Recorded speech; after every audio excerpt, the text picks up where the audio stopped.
আজ আমার জীবনের এক কলঙ্কময় দিন। গলায় জুতার মালা নিয়ে দাঁড়িয়ে আছি শহরের মাঝখানে।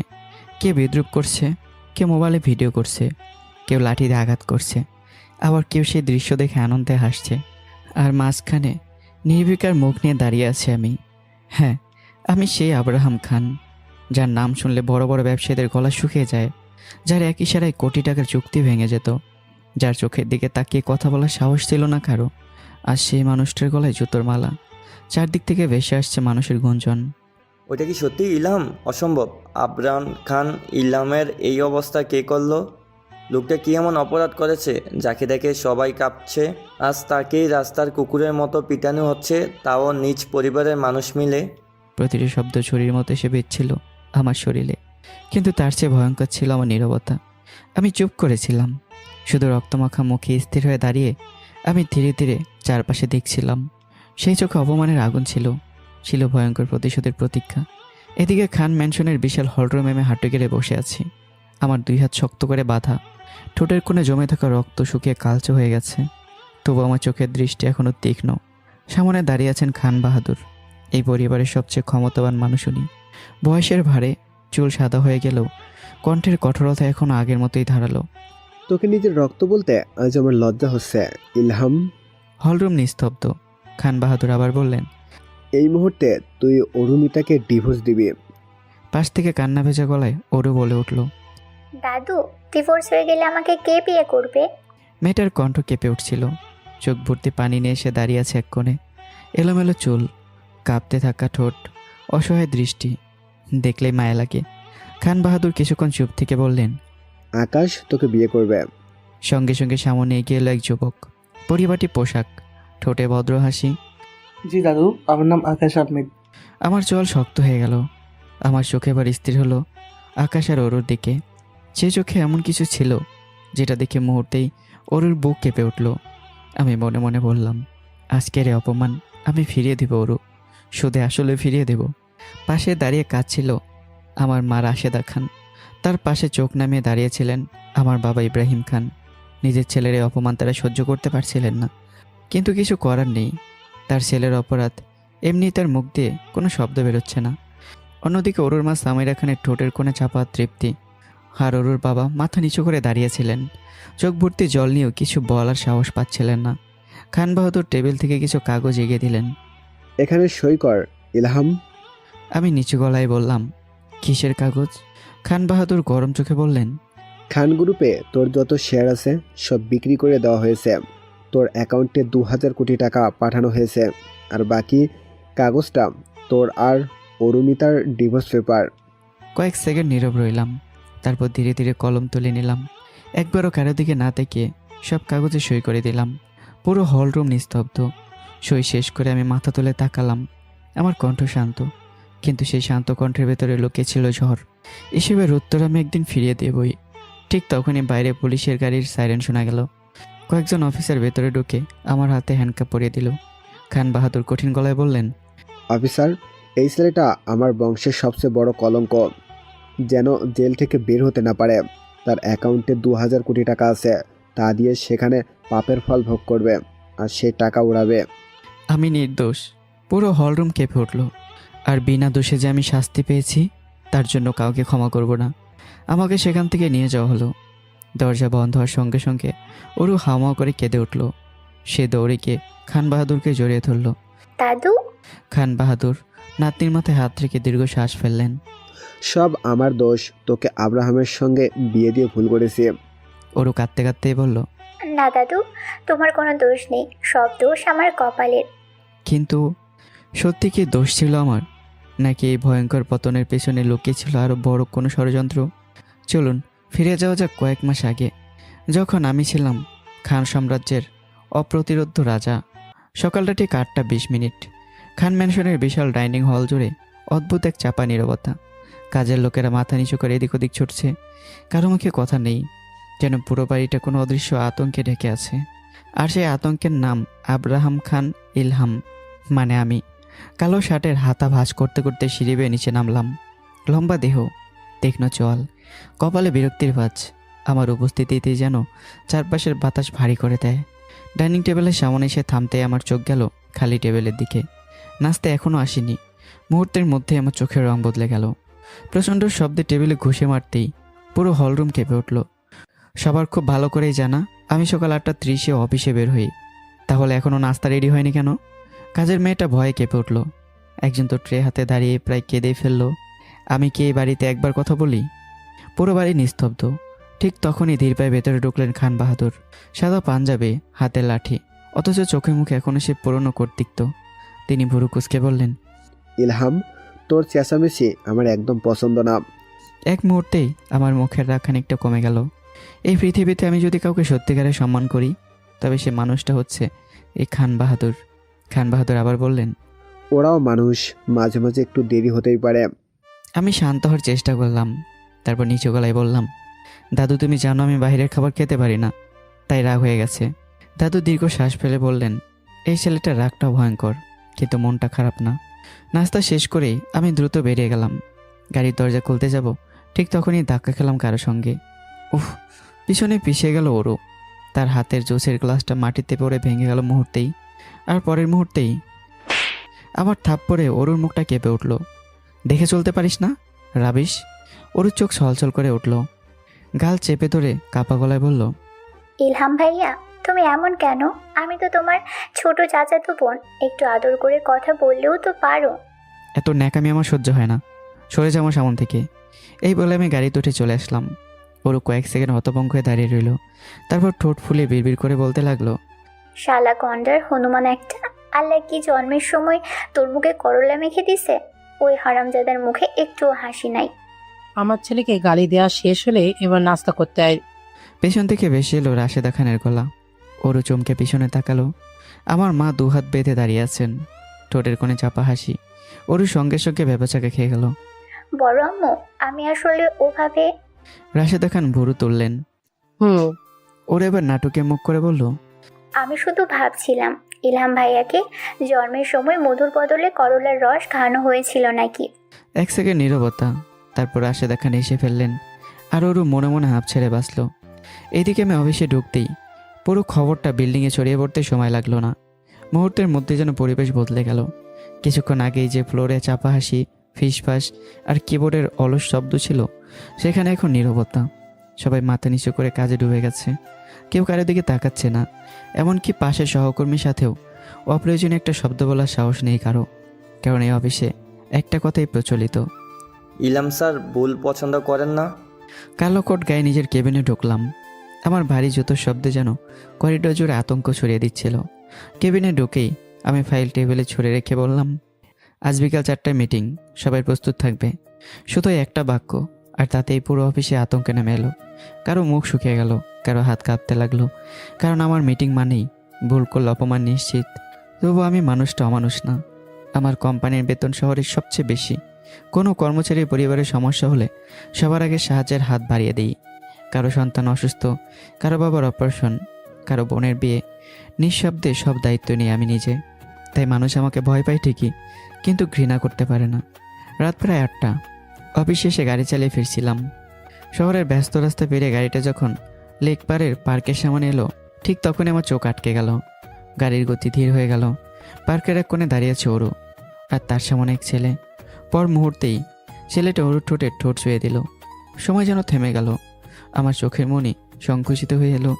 আমার বুকের ভেতর হঠাৎ অদ্ভুত এক আগুন জ্বলে উঠল। কেন আমি নিজেও জানি না, কিন্তু পরের মুহূর্তে গাড়ির দরজা খুলে বেরিয়ে এলাম। আমার পদক্ষেপ এতটাই ভয়ঙ্কর ছিল যে আশেপাশের মানুষ পর্যন্ত সরে দাঁড়াতে লাগলো। ওরু কিছু বুঝে ওঠার আগেই এক ঝাটকা। আমি তার চুলের মুঠি শক্ত করে ধরে ফেললাম। আহ! ব্যথায় চিৎকার করে উঠল ওরু। ছেলেটা যখন আমাকে দেখলো, মুহূর্তের মধ্যেই তার মুখের রং উড়ে গেল। ইলহাম স্যার। পরের মুহূর্তে সে দৌড়ে পালিয়ে গেল। আমার রাগ তখন ভয়ঙ্কর রূপ নিয়েছে। তোর শরীরে এত জ্বালা, রাস্তাঘাটে দাঁড়িয়ে এসব করতে লজ্জা করে না তোর? ওর চোখ রাগে ভিজে উঠল। ইলহাম ভাই, এটা আমার পার্সোনাল ব্যাপার, এতে তুমি নাক গলাবে না। এই কথাটাই যেন আগুনে ঘি ঢেলে দেওয়া। আমার চোখ রক্তবর্ণ হয়ে উঠল। আমি আর একটা কথা না বলে ওর চুল ধরে টানতে টানতে গাড়ির দিকে নিয়ে আসলাম। ছাড়ো, ব্যথা লাগছে। কিন্তু আমার রাগ তখন নিয়ন্ত্রণের বাইরে। পুরো পথ জুড়ে ওরুকে টেনে নিয়ে বাড়িতে ঢুকলাম। খান ম্যানশনের ভেতরে ঢুকতেই সবাই স্তব্ধ হয়ে গেল। ওরুর এলোমেলো চুল, চোখে পানি, আর আমার ভয়ঙ্কর রাগী মুখ। দাদু এসব দেখে উঠে দাঁড়ালেন। তার কণ্ঠ বজ্রের মতো গর্জে উঠল। ইলহাম, অরুমিতাকে স্যার। আমি থামলাম, কিন্তু হাত ছাড়লাম না। দাদু এবার আরও কঠিন গলায় বললেন, বাড়ির মেয়েদের সাথে এটা কেমন আচরণ? আমি তীক্ষ্ণ দৃষ্টিতে ওর দিকে তাকিয়ে বললাম, আপনার আদরের নাতনি রাস্তায় একটা ছেলের সাথে দাঁড়িয়ে কিস করছিল। বাধা দিতে গেলে বলে এটা তার পার্সোনাল ব্যাপার। পুরো হলরুম নিস্তব্ধ। ওরও মাথা নিচু করে দাঁড়িয়ে আছে। দাদু ধীরে ধীরে তার দিকে তাকালেন। তার চোখ ভয়ঙ্কর শান্ত, আর এই শান্ত চোখটাই যেন সবচেয়ে বিপজ্জনক। কিছুক্ষণ নীরব থাকার পর তিনি ধীরে বললেন, আমি তোদের দুজনকে একটা কথা আগে বলিনি। সবাই তাকালো তার দিকে। খান বাহাদুর এবার স্পষ্ট গলায় বললেন, আমি সিদ্ধান্ত নিয়েছি অরুমিতা আর আব্রাহাম খান ইলহামের বিয়ে দেব। মুহূর্তের মধ্যে বড় হলরুম জমে গেল। সময় যেন থেমে গেল। রাশেদা খান হতভম্ব হয়ে তাকিয়ে রইলেন। ইব্রাহিম খান বিস্ময়ে চেয়ার থেকে উঠে পড়ে দাঁড়িয়ে গেলেন। আর ইদ্রিস খান অবিশ্বাসে তার বাবার দিকে তাকিয়ে আছে। এমনকি কাজের লোকগুলো পর্যন্ত একে অপরের মুখে চাওয়াচাওয়ি করছে। আর ওরু, মেয়েটা যেন নিজের কানকে বিশ্বাস করতে পারছে না। কি? ওরু চিৎকারে পুরো হল কেঁপে উঠল। অন্যদিকে আমি স্থির চোখে দাদুর দিকে তাকিয়ে আছি। আমার মুখে প্রথমবারের মতো স্পষ্ট বিস্ময়। দাদু আবার বললেন, অরু, তুই যদি কাউকে পছন্দ করে থাকিস তাহলে ভুলে যা। আমি এবার বিস্ফোরিত হলাম। দাদু, আমার পক্ষে বেদব মেয়েকে বিয়ে করা অসম্ভব। কে জানে কত ছেলের সাথে ঢলাঢলি করে বেড়ায়। ইলাম ভাই, চিৎকার করে উঠল ওরু, আর চোখ লাল হয়ে গেছে। মুখ সামলে কথা বলবা। আর দাদু, তুমি চাইলে আমাকে কোনো ভিখারির সাথে বিয়ে দাও, তবু এই গন্ডার রাক্ষস বানরের সাথে না। গন্ডার শব্দটা শুনেই আমার চোখ মুখ ভয়ঙ্কর লাল হয়ে উঠল। আমি ধীরে ধীরে ওর দিকে এগিয়ে গেলাম। তারপর, কি বললি? আমি গন্ডার? পুরো বাড়ি নিঃশ্বাস বন্ধ করে তাকিয়ে আছে। পরের মুহূর্তেই আমি ঘুরে দাদুর দিকে তাকালাম। দাদু, আমি এই বিয়েতে রাজি। কি? এবার ওরও চিৎকার আগের থেকে ওরা জোরে শোনা গেল। দাদু, আমি মানুষ বিয়ে করব, গন্ডার না। দাদু লাঠি ঠুকলেন মেঝেতে। চুপ। পুরো হলরুম কেঁপে উঠল। Decision final. আগামী পরশু পারিবারিকভাবে অরুমিতা খান আর আব্রাহাম খান ইলহামের বিয়ে হবে। তার কণ্ঠে এমন কঠোরতা ছিল যেটার বিরুদ্ধে কথা বলার সাহস এই বাড়িতে কারো নেই। কারণ সবাই জানে 30 বছর আগে তাদের মেজো ছেলে একবার দাদুর সিদ্ধান্তের বিরুদ্ধে গিয়েছিল। তার ফলাফল এক কাপড়ে বাড়ি থেকে বের করে দেওয়া হয়েছিল তাকে। আজ পর্যন্ত তার নামও উচ্চারণ করা হয়নি বাড়িতে। রাত গভীর। নিজের রুমে বিছানার উপর বসে আছে ওরু। মাথার ভেতর শুধু একটাই শব্দ ঘুরছে, না, এটা হতে পারে না। সে মাথা চেপে ধরল। কিভাবে এই বিয়ে ভাঙা যায়? একটার পর একটা প্ল্যান মাথায় আসছে, আবার বাদ যাচ্ছে। ঠিক তখনই দরজা খুলে ভেতরে ঢুকলেন সামিরা খান। কি ভাবছিস? ওরও বিরক্ত মুখে বলল, মা, আমি ইলহাম ভাইকে বিয়ে করব না। ওই লোকটার রাগ সহ্য করা অসম্ভব। সামিরা খান ধীরে ধীরে মেয়ের পাশে বসলেন। তারপর নিচু গলায় বললেন, বিয়ে ভাঙার কোনো বুদ্ধি পেয়েছিস? ওরও দীর্ঘ শ্বাস ফেলল। না, আর সেটা নিয়েই টেনশনে আছি। সামিরা খানের ঠোঁটের কোণে ধীরে ধীরে রহস্যময় হাসি ফুটল। তাহলে আমি একটা বুদ্ধি দিতে পারি। ওরু চোখ চকচক করে উঠল। কি বুদ্ধি? সামিরা খান ধীরে ধীরে মেয়ের কানের কাছে মুখ নিয়ে কিছু বললেন। কথাগুলো শুনেই ওরু চোখ ধীরে ধীরে বড় হয়ে গেল। শেষে সামিরা খান বললেন, তারপর কোনো একটা ওসিলায় এমন কিছু করবি যে সম্পর্কটা নিজে থেকেই ভেঙে যায়। কয়েক সেকেন্ড চুপ করে রইল ওরু। তারপর ঠোঁটে ধীরে ধীরে হাসি ফুটে উঠল। মা, তোমার মাথায় তো ভয়ঙ্কর ক্রিমিনাল বুদ্ধি। সে মুচকে এসে বলল, ঠিক আছে, এই প্ল্যানটাই ফলো করব। দুদিনের ভেতরে সব কিছু বদলে গেল। যে বিয়েটা নিয়ে পুরো বাড়ি তোলপাড় হয়েছিল, সেই বিয়ে শেষ পর্যন্ত হয়ে গেল নিঃশব্দে। কোনো জাঁকজমক নেই, কোনো হাসি নেই, কোনো শব্দও নেই, শুধু পারিবারিক সিদ্ধান্ত। আর সেই সিদ্ধান্তের কাছে হার মেনেছে দুইটা মানুষ, অরুমিতা খান অরু আর আব্রাহাম খান ইলহাম, মানে আমি। রাত গভীর। খান ম্যানশনের ছাদে একা দাঁড়িয়ে আছি। কালো শেরানির ওপর হালকা রাতের বাতাস এসে লাগছে। দূরে শহরের আলো ঝাপসা দেখাচ্ছে। আমার হাতে জ্বলন্ত সিগারেট। ধোঁয়াগুলো ধীরে ধীরে অন্ধকারে মিলিয়ে যাচ্ছে। কিন্তু আমার ভেতরে অহংকার, সেটা আরও গভীর হচ্ছে। চোখ বন্ধ করতেই একটা মুখ ভেসে উঠল। মেহেরুন্নেসা মৌ খান। ভার্সিটি লাইফে যার জন্য পাগল ছিলাম, আর যার জন্য আমি আজ এত কঠোর। আমার বুকের ভেতরে হঠাৎ মোচড় দিয়ে উঠল। বিড়বিড় করে বললাম, মৌ, তুমি সাগরের মতো একটা প্লে বয়কে ভালোবাসলে, আর আমি এত ভালোবাসার পর আমাকে বুঝলে না। তুমি পালিয়ে গিয়ে বিয়ে করলে সাগরকে, আর আজ দাদুর জন্য আমাকে নিজের অপছন্দের একটা মেয়েকে বিয়ে করতে হলো। কথাগুলো বললেও আমার চোখে কোনো পানি এলো না। কারণ আমি কাঁদতেই ভুলে গেছি অনেক আগে থেকেই। বাসর ঘরটা ফুলে ফুলে সাজানো, বিছানার চারপাশে গোলাপের পাপড়ি ছড়িয়ে আছে, হালকা সুগন্ধে পুরো ঘর ভরে গেছে। কিন্তু সেই সৌন্দর্যের মাঝে বসে থাকা মেয়েটার মুখে স্পষ্ট ভয়ে। ওরও বিছানার এক কোণে গুটিসুটি মেরে বসে আছে, তার বুকের ভেতর ধড়ফড় করছে, কারণ সে জানে আজকের রাতটা তো সহজ হবে না। ঠিক তখনই দরজা খুলে আমি ভেতরে ঢুকলাম, চোখে মুখে ক্লান্তি আর বিরক্তি। ওরও ঢোক গেল, তারপর সাহস জোগাড় করে ছোট গলায় বলল, আব্রাহাম ভাই, আমার কিছু কথা ছিল। কোট খুলতে খুলতে আমি ঠান্ডা গলায় বললাম, এমনিতেই তোকে আমার অসহ্য লাগে, তার মধ্যে আবার কি কথা, যা বলা তাড়াতাড়ি বল। ওরও ঠোঁট কামড়ায় মাথা নিচু করলো, মনে মনে বলতে লাগলো, আমারও খুব শখ তোর মতো গন্ডারের সাথে কথা বলার, রাক্ষস একটা। মনে মনে গালি দেওয়া শেষ হলে এবার আসল কথা বল। ওরও চমকে উঠলো, তার চোখ গোল হয়ে গেল। মনে মনে পর্যন্ত এই লোকটাকে কিছু বললে বুঝে ফেলে নাকি, এইসবই সে ভাবলো। সে কাশলো, তারপর দ্রুত বলল, আসলে তোমাকে স্বামী হিসেবে মানতে আমার একটু সময় লাগবে, তাই যদি কিছুদিন সময় দিতে। কথা শেষ হওয়ার আগেই, আমিও বসে আছি তোর সাথে বাসর করার জন্য, তাই না? ওরও চুপ। আমি ধীরে ধীরে তার দিকে এগিয়ে গেলাম, আমার চোখে ভয়ঙ্কর ঠান্ডা। তুই কত পুরুষের সাথে কি কি করেছিস সেটা জানার কোনো ইচ্ছা আমার নেই। কথাগুলো শুনে ওর বুক ধুকপুক করে উঠল, কিন্তু আমি আর কিছু না বলে সোফার দিকে ইশারা করলাম, যা ওখানে গিয়ে ঘুমা। ওরও কিছুক্ষণ স্থির হয়ে বসে রইল, তারপর ধীরে ধীরে বিছানা থেকে নেমে সোফার দিকে গেল।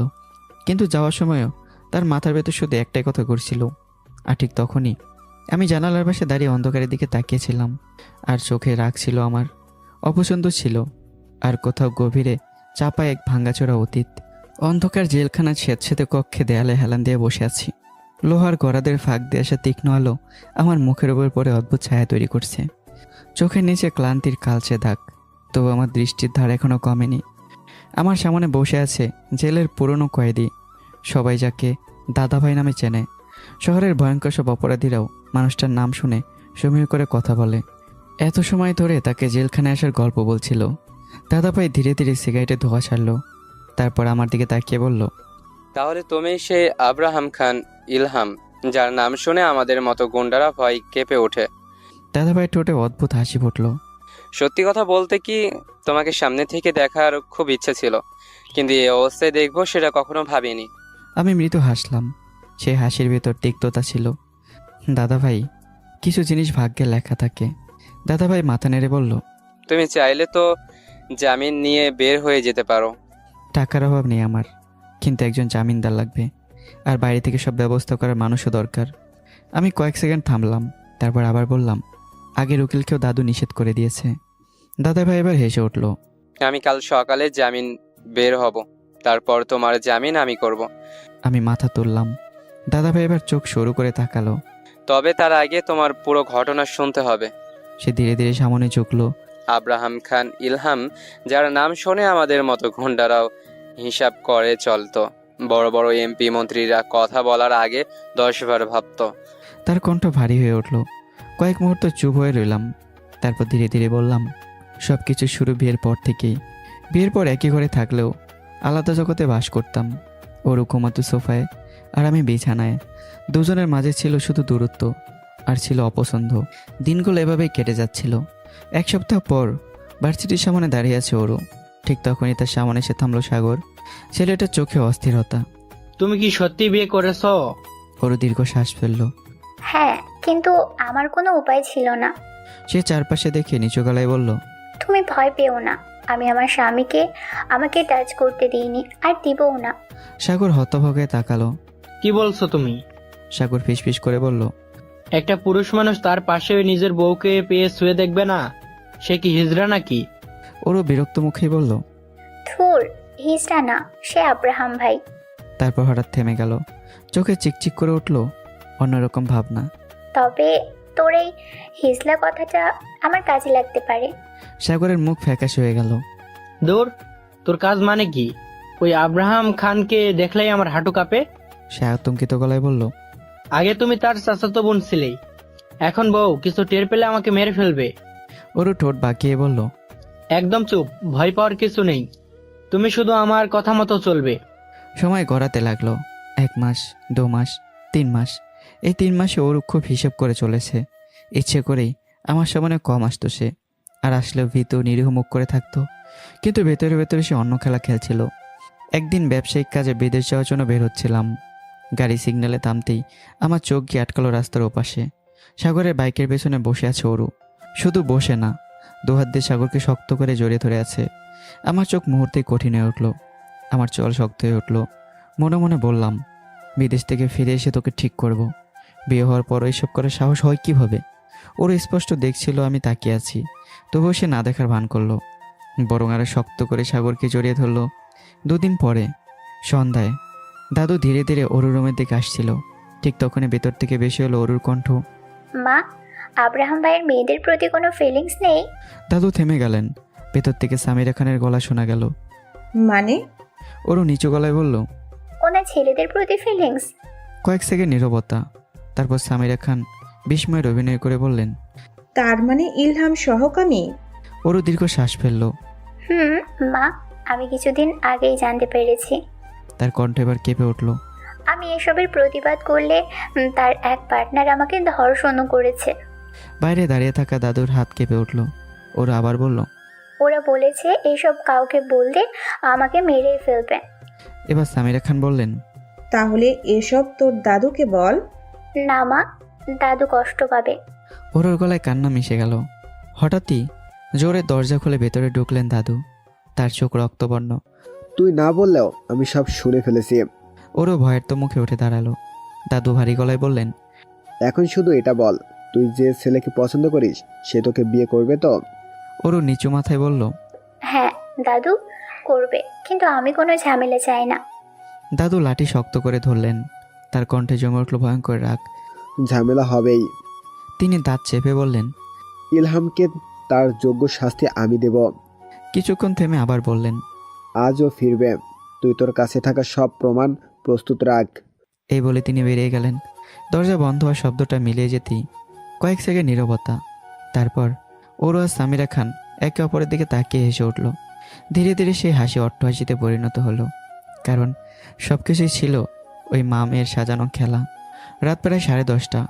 বিদেশ থেকে দীর্ঘ ফ্লাইট শেষ করে ক্লান্ত শরীরে খান ম্যানশনে ফিরলাম। গাড়ি থেকে নামতেই কপালে বিরক্তির ছাপ পড়ল। বাড়ির পরিবেশটা অদ্ভুত নিস্তব্ধ, যেন ঝড়ের আগে নীরবতা। আমি কিছু বুঝে ওঠার আগেই পেছন থেকে কেউ লাঠিতে আঘাত করলো আমার কাঁধে। তারপর আরও কয়েকজন ঝাঁপিয়ে পড়ল। ঘুষি, লাথি এলোপাথারি মারতে লাগলো আমাকে। আমার চোখ মুহূর্তে রক্তবর্ণ হয়ে উঠল। আমি এক ঝটকায় একজনকে ছিটকে ফেললাম, আরেকজনের কলার চেপে দেয়ালে আছাড় মারলাম। আমার ভয়ঙ্কর রাগে কয়েক সেকেন্ডের জন্য সবাই পিছিয়ে গেল। ঠিক তখনই ঠাস করে একটা থাপ্পড় এসে পড়ল আমার গালে। আমি থমকে গেলাম। ধীরে ধীরে মুখ তুলতে তাকাতেই দেখলাম দাদু দাঁড়িয়ে আছেন।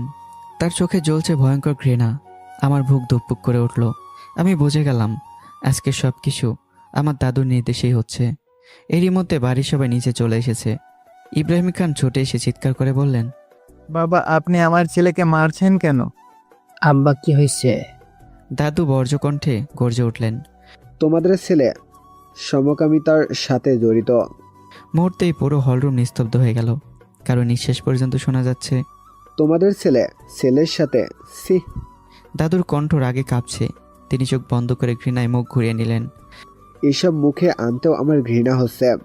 কথাগুলো যেন বজ্রপাতের মতো আঘাত করলো সবাইকে। মা স্থির হয়ে গেলেন। বাবা হতবিলম্ব চোখে আমার দিকে তাকিয়ে আছেন। ইউনুস খান অবিশ্বাসে কয়েক কদম পিছিয়ে গেলেন। এমনকি কাজের লোকগুলোর মুখেও আতঙ্ক। আর আমি কয়েক সেকেন্ডের জন্য বোবা হয়ে দাঁড়িয়ে রইলাম। তারপর বললাম, মিথ্যা। আমার চোখ ভয়ঙ্কর লাল হয়ে গেছে। এসব আমার বিরুদ্ধে সাজানো অভিযোগ। ঠিক তখনই ওরও ধীরে ধীরে সামনে এগিয়ে এলো। তার চোখে পানি, মুখে ভাঙ্গা ভাঙ্গা অসহায়ত্ব। কাপা হাতে মোবাইলটা দাদুর দিকে এগিয়ে দিল সে। দাদু, আমি এতদিন কাউকে কিছু বলিনি। দাদু ভিডিও চালু করলেন। ভিডিওটা ঝাপসা, অন্ধকার ঘর, একটা পুরুষের কণ্ঠ শোনা যাচ্ছে। মুখ স্পষ্ট না হলেও কণ্ঠটা আমার মতোই। ভিডিওতে শোনা গেল, আমার পার্টনার তোকে রেপ করেছে। যদি এসব বাইরে বলিস কী হবে বুঝতে পারছিস তো? পুরো হলরুমে যেন অক্সিজেন কমে গেল। মা কাঁপতে শুরু করলেন। বাবা নিজের মাথা চেপে ধরলেন। দাদু মোবাইলটা ছুঁড়ে মারলেন মেঝেতে। তার কণ্ঠ ভেঙে যাচ্ছে রাগে আর অপমানে। সি ইলহাম! তিনি বুক চেপে ধরলেন। তোকে নিয়ে আমি কত স্বপ্ন দেখেছিলাম। খান সাম্রাজ্যের ভবিষ্যৎ ভাবতাম তোকে। তার চোখ ভিজে উঠল। আর তুই তুই আমার বংশের সবচেয়ে বড় কলঙ্ক। আমি অসহায় রাগে গর্জে উঠলাম, দাদু ওরও মিথ্যা বলছে, সব সাজানো। আমি একটা ছেলে হয়ে আর একটা ছেলের সাথে এসব কিভাবে করব। ঠিক তখনই সামিরা খান ধীরে ধীরে সামনে এলেন, তার ঠোঁটে চাপা তৃপ্তির ছাপ। তিনি শান্ত গলায় বললেন, তাহলে একটা প্রশ্নের উত্তর দাও ইলহাম। পুরো হলরুম তাকালো তার দিকে। সামিরা খান ধীরেই বললেন, তোমার বিয়ে হয়েছে 3 মাসেরও বেশি। এই 3 মাসে তুমি একবারও অরুকে শুয়ে দেখোনি কেন? সে তো তোমার স্ত্রী। প্রশ্নটা শুনে আমি থেমে গেলাম। আমার মুখ শক্ত হয়ে উঠল, কিন্তু কোনো উত্তর এলো না, কারণ আমি সত্যি এখন অরুকে ছুঁয়ে দেখিনি। আর এই নীরবতাই যেন আমার বিরুদ্ধে সবচেয়ে বড় সাক্ষী হয়ে দাঁড়ালো। ইব্রাহিম খান ধীরে ধীরে চোখ নামিয়ে ফেললেন। ইউনুস খানও চুপ হয়ে গেলেন, কারণ এখন ছেলের পক্ষ নেওয়ার মতো কোনো অবস্থাই নেই। তাদের মাথা লজ্জায় নিচু হয়ে গেছে। ঠিক তখনই রাশেদা খান ধীরে ধীরে আমার সামনে এসে দাঁড়ালেন। তার চোখ ভর্তি পানি, কিন্তু সেই পানি সে ভয়ঙ্কর ছিল তার দৃষ্টি। তিনি কাপা গলায় বললেন, তুই তুই আমার ছেলে? আমার বুক কেঁপে উঠল। মা! চিৎকার করে উঠলেন মা। চুপ, আমাকে মা ডাকবি না। তার চোখ দিয়ে টপ টপ করে পানি পড়ছে। 9 মাস পিঠে রেখে তোকে জন্ম দিয়েছিলাম বলে আজ এর নিজের কাছে ঘৃণা লাগছে। আমি স্থির হয়ে গেলাম। মা বুক চাপড়ে কাঁদতে লাগলেন। মানুষ কি বলবে এখন? কোন মুখে সমাজের সামনে দাঁড়াবো আমি? তিনি কাঁদতে কাঁদতে বললেন, তোর জন্মের দিন আমি কত খুশি ছিলাম জানিস। ভাবছিলাম আমার ছেলে একদিন পুরো খান পরিবারের নাম উজ্জ্বল করবে। তার গলা ভেঙে গেল। আর আজ আজ তুই আমাদের মাথা মাটির সাথে মিশিয়ে দিলি। ইব্রাহিম খান এতক্ষণ চুপ ছিলেন। হঠাৎ ধীরে ধীরে সামনে এগিয়ে এলেন তিনি। তার চোখ লাল, কিন্তু সে লাল রাগের চেয়েও বেশি ছিল ভাঙ্গা একজন বাবার অসহায়তা। তিনি আমার দিকে তাকিয়ে নিচু গলায় বললেন, তুই ছোটবেলায় যখন আমার আঙ্গুল ধরে হাঁটতি তখন গর্ব হতো আমার। আমার বুকের ভেতর মোচড় দিয়ে উঠল। বাবা কষ্ট ভরা হাসি দিলেন। আজ মনে হচ্ছে সেদিন যদি তুই হাঁটা শেখার আগেই মরে যেতি হয়তো কম কষ্ট পেতাম। কথাগুলো শুনে আমার পুরো পৃথিবী যেন থেমে গেল, কারণ যে মানুষটা কোনোদিন আমার গায়ে হাত পর্যন্ত তোলেনি, আর সেই বাবাই আমার বেঁচে থাকাকে অভিশাপ দিচ্ছে। সারা রাত জুড়ে খান মেনশনে চলছিল বিচার। না, ওটা বিচার না, ওটা ছিল একজন মানুষকে ধীরে ধীরে ভেঙে ফেলার আয়োজন। কেউ আমার কথা শুনতেও চায়নি, কেউ আমার চোখের ভেতরে সত্যিটা দেখার চেষ্টা করেনি। সবাই শুধু ঘৃণা করেছে। শুধু একজন মানুষ নীরব ছিল, ইউনুস খান। তিনি এখনও চুপচাপ চোপায় বসে আছেন। তার চোখ বারবার গিয়ে থামছে সামিরা খানের মুখে, কারণ নিজের স্ত্রীকে তিনি ভালো করেই চেনেন, খুব ভালো করেই। সামিরা খান বাইরে থেকে যতটা শান্ত, ভেতরে ততটাই হিসেবি। আর আজকের পুরো ঘটনাটা তার কাছে কেমন যেন সাজানো লাগছে, কিন্তু প্রমাণগুলো সব আমার বিপক্ষে, তাই কিছু বলার সাহস পেলেন না তিনি। রাত পেরিয়ে ভোর হলো, আকাশে ফজরের আজান ভেসে উঠল। ঠিক তখনই দাদু ধীরে ধীরে উঠে দাঁড়ালেন। তার চোখ লাল, মুখ শক্ত। সারা রাতের অপমান, রাগ আর ঘৃণা তাকে আরও ভয়ঙ্কর করে তুলেছে। তিনি নিচু কিন্তু কাপা গলায় বললেন, ইলহামের শরীরে সব কাপড় খুলে ফেলো। মুহূর্তে পুরো হলরুম থমকে গেল। মা হতভম্ব হয়ে তাকালেন। বাবা পর্যন্ত মাথা তুলে ফেললেন। দাদু এবার আরও কঠিন গলায় বললেন, ওর চুল দাড়ি কামিয়ে দাও, মুখে আর মাথায় আলকাতরা মাখিয়ে পুরো এলাকা ঘোরানো হবে। এক মুহূর্তে পুরো বাড়ি জমে গেল। এমনকি নিজের লোকজনও কয়েক সেকেন্ডও নড়ল না, কারণ এটা শুধু শাস্তি না, এটা একজন মানুষকে সমাজের সামনে জীবন্ত কবর দেওয়ার সমান। মা কেঁপে উঠে বললেন, আপা। কিন্তু দাদু তাকালেনও না। তার চোখে তখন শুধু বংশের কলঙ্ককে শেষ করে দেওয়া জেদ। আর আমি স্থির হয়ে দাঁড়িয়ে আছি, একদম নিঃশব্দে। আর আমার চোখে আর কোনো রাগও নেই, অভিমানও নেই, কারণ যখন নিজের মানুষগুলোই বিশ্বাস করে যে তুমি নোংরা, তখন আর নিজেকে নির্দোষ প্রমাণ করে ইচ্ছেটা ধীরে ধীরে মরে যায়। আমি শুধু একবার আমার বাবা মার দিকে তাকালাম, কেউ আমার দিকে তাকালোই না। সেই মুহূর্তে হয়তো আমার ভেতরে সেই অংশটুকু মরে গেল। তারপর সব সত্যি হয়েছিল, একদম সত্যি। শুধু একটা জায়গা পরিয়ে পুরো শরীর উলঙ্গ করে দেওয়া হয়েছিল আমাকে। চুল দাড়ি নির্মমভাবে কামিয়ে ফেলা হয়েছিল। মাথার মুখ মাখানো হয়েছিল কুসকুসে কালো আলকাতরা দিয়ে। তারপর লাঠি দিয়ে মারতে মারতে পুরো এলাকা ঘোরানো হয়েছিল আমাকে। যে মানুষটার নাম শুনে শহর কাঁপত, সেদিন সেই মানুষটাকে দেখি সব মানুষ হাসছিল, কেউ থুতু মারছিল, কেউ ভিডিও করছিল, আর কেউ কেউ বলছিল, দেখ এটাই সেই আবরাম খান ইলহাম। জেলের ভেতরে দীর্ঘ শ্বাস ফেললাম। আমার কণ্ঠ ভারী হয়ে গেছে। এরপরে সব তো আপনি জানেনই দাদা ভাই। কয়েক সেকেন্ড নীরবতা, তারপর দাদা ভাই ধীরে ধীরে বলল, আব্রাহাম ভাই, ওর মেয়েটাকে আপনি যতই সহজ সরল ভাবেন না কেন, মেয়েটা ভয়ঙ্কর ডেঞ্জারাস। সে চোখ সরু করলো। আমি চুপ। দাদাভাই আবার বললেন, আপনার মতো একজন কিংকে সে রাস্তায় নামিয়ে এনেছে। তবে একটা কাজ ভালো হয়েছে, আপনাদের ডিভোর্স হয়ে গেছে। আমার কণ্ঠ অদ্ভুত শূন্যতা। দাদাভাই এবার সামনে ঝুঁকলো। আমি আপনাকে 1 সপ্তাহের মধ্যে বের করব। তবে বাইরে গিয়ে পরিচয় গোপন করে চলতে হবে। আমি তাকালাম। দাদাভাই বলল, কিছুক্ষণ চুপ থেকে জিজ্ঞাসা করলো, বের হয়ে কি করবেন? আমি ধীরে ধীরে দেয়ালে মাথা টাকালাম আর বললাম, আমার কাছে যে পরিমাণ টাকা আছে তা দিয়ে আমি নতুন বিজনেস শুরু করতে পারবো, কিন্তু আমি আগে একটা চাকরি করতে চাই। দাদাভাই ভুরু তুলল। চাকরি? হ্যাঁ, নতুন করে মানুষকে দেখতে চাই, নতুন করে খেলাটা বুঝতে চাই। আমার ঠোঁটে ধীরে ধীরে হাসি ফুটিয়ে তুললে আবার বললাম, তারপর নিজের সাম্রাজ্য আবার করব। দাদাভাই কিছুক্ষণ চুপ থেকে বললেন, আপনাদের কোম্পানির নাম ছিল খান গ্রুপ। দেশের আরেকটা বড় কোম্পানি আছে একই নামে, জানেন তো? আমি বড় একটা শ্বাস ফেলে বললাম, জানি। আমি সেই খান গ্রুপের রাইট হ্যান্ড। আমি এবার অবাক। চাইলে আপাতত সেখানে আপনাকে একটা ভালো পোস্টে ঢুকিয়ে দিতে পারি। আমি কয়েক সেকেন্ড ভাবলাম, এই জেলের ভেতর পচে মরাচ্ছে, এটা অনেক ভালো। ঠিক আছে দাদাভাই। পরদিন দাদাভাই জামিনে বের হয়ে গেল। তার 1 সপ্তাহ পরে, দীর্ঘ 16 মাস 9 দিন পর জেলের গেট পেরিয়ে বাহিরে এলাম। কিন্তু আমি আর আগের মানুষটা নেই। আমার চোখের আগুন বদলে গেছে, আমার নীরবতা আরও ভয়ঙ্কর হয়েছে। এই যেন নতুন এক আমি। জেলের বাইরে দাঁড়িয়েছিল দাদাভাই। তাকে দেখে আমি এগিয়ে গিয়ে জড়িয়ে ধরলাম। দাদাভাই, আপনি আমার জন্য যা করেছেন, বলুন আপনার কি চাই। জীবনে যা বলবেন আমি দেব। দাদাভাই হেসে আমার কাঁধে হাত রাখলো।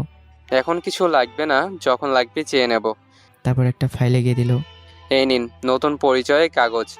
আমি ফাইল খুলে দেখলাম, আমার বাবা মায়ের নাম বদলে দেওয়া হয়েছে, আর সব কিছুই ঠিক আছে। এসব জমা দিলেই হবে। এখন সোজা দ্বিতীয় খান গ্রুপে যান। অন্যদিকে একটা বিশাল অফিসের কেবিনে বসে কথা বলছে খান গ্রুপের এমডি মাসুদ খান। কি খবর দাদা ভাই? দাদাভাই হেসে বললেন, বস লজ্জা দিবেন না, আমি সবার জন্য দাদা ভাই না। মাসুদ খান হাসলো। আচ্ছা বলো। দাদাভাই এবার গম্ভীর হলো। একটা লোক পাঠিয়েছি আপনার কাছে, তাকে ভালো একটা পোস্টে দেবেন। মাসুদ খান ভুরু তুলল। এত বিশেষ কি আছে লোকটার মধ্যে? দাদাভাই ধীরে ধীরে বলল, মনে করেন লোকটা আপনার প্রতিছবি।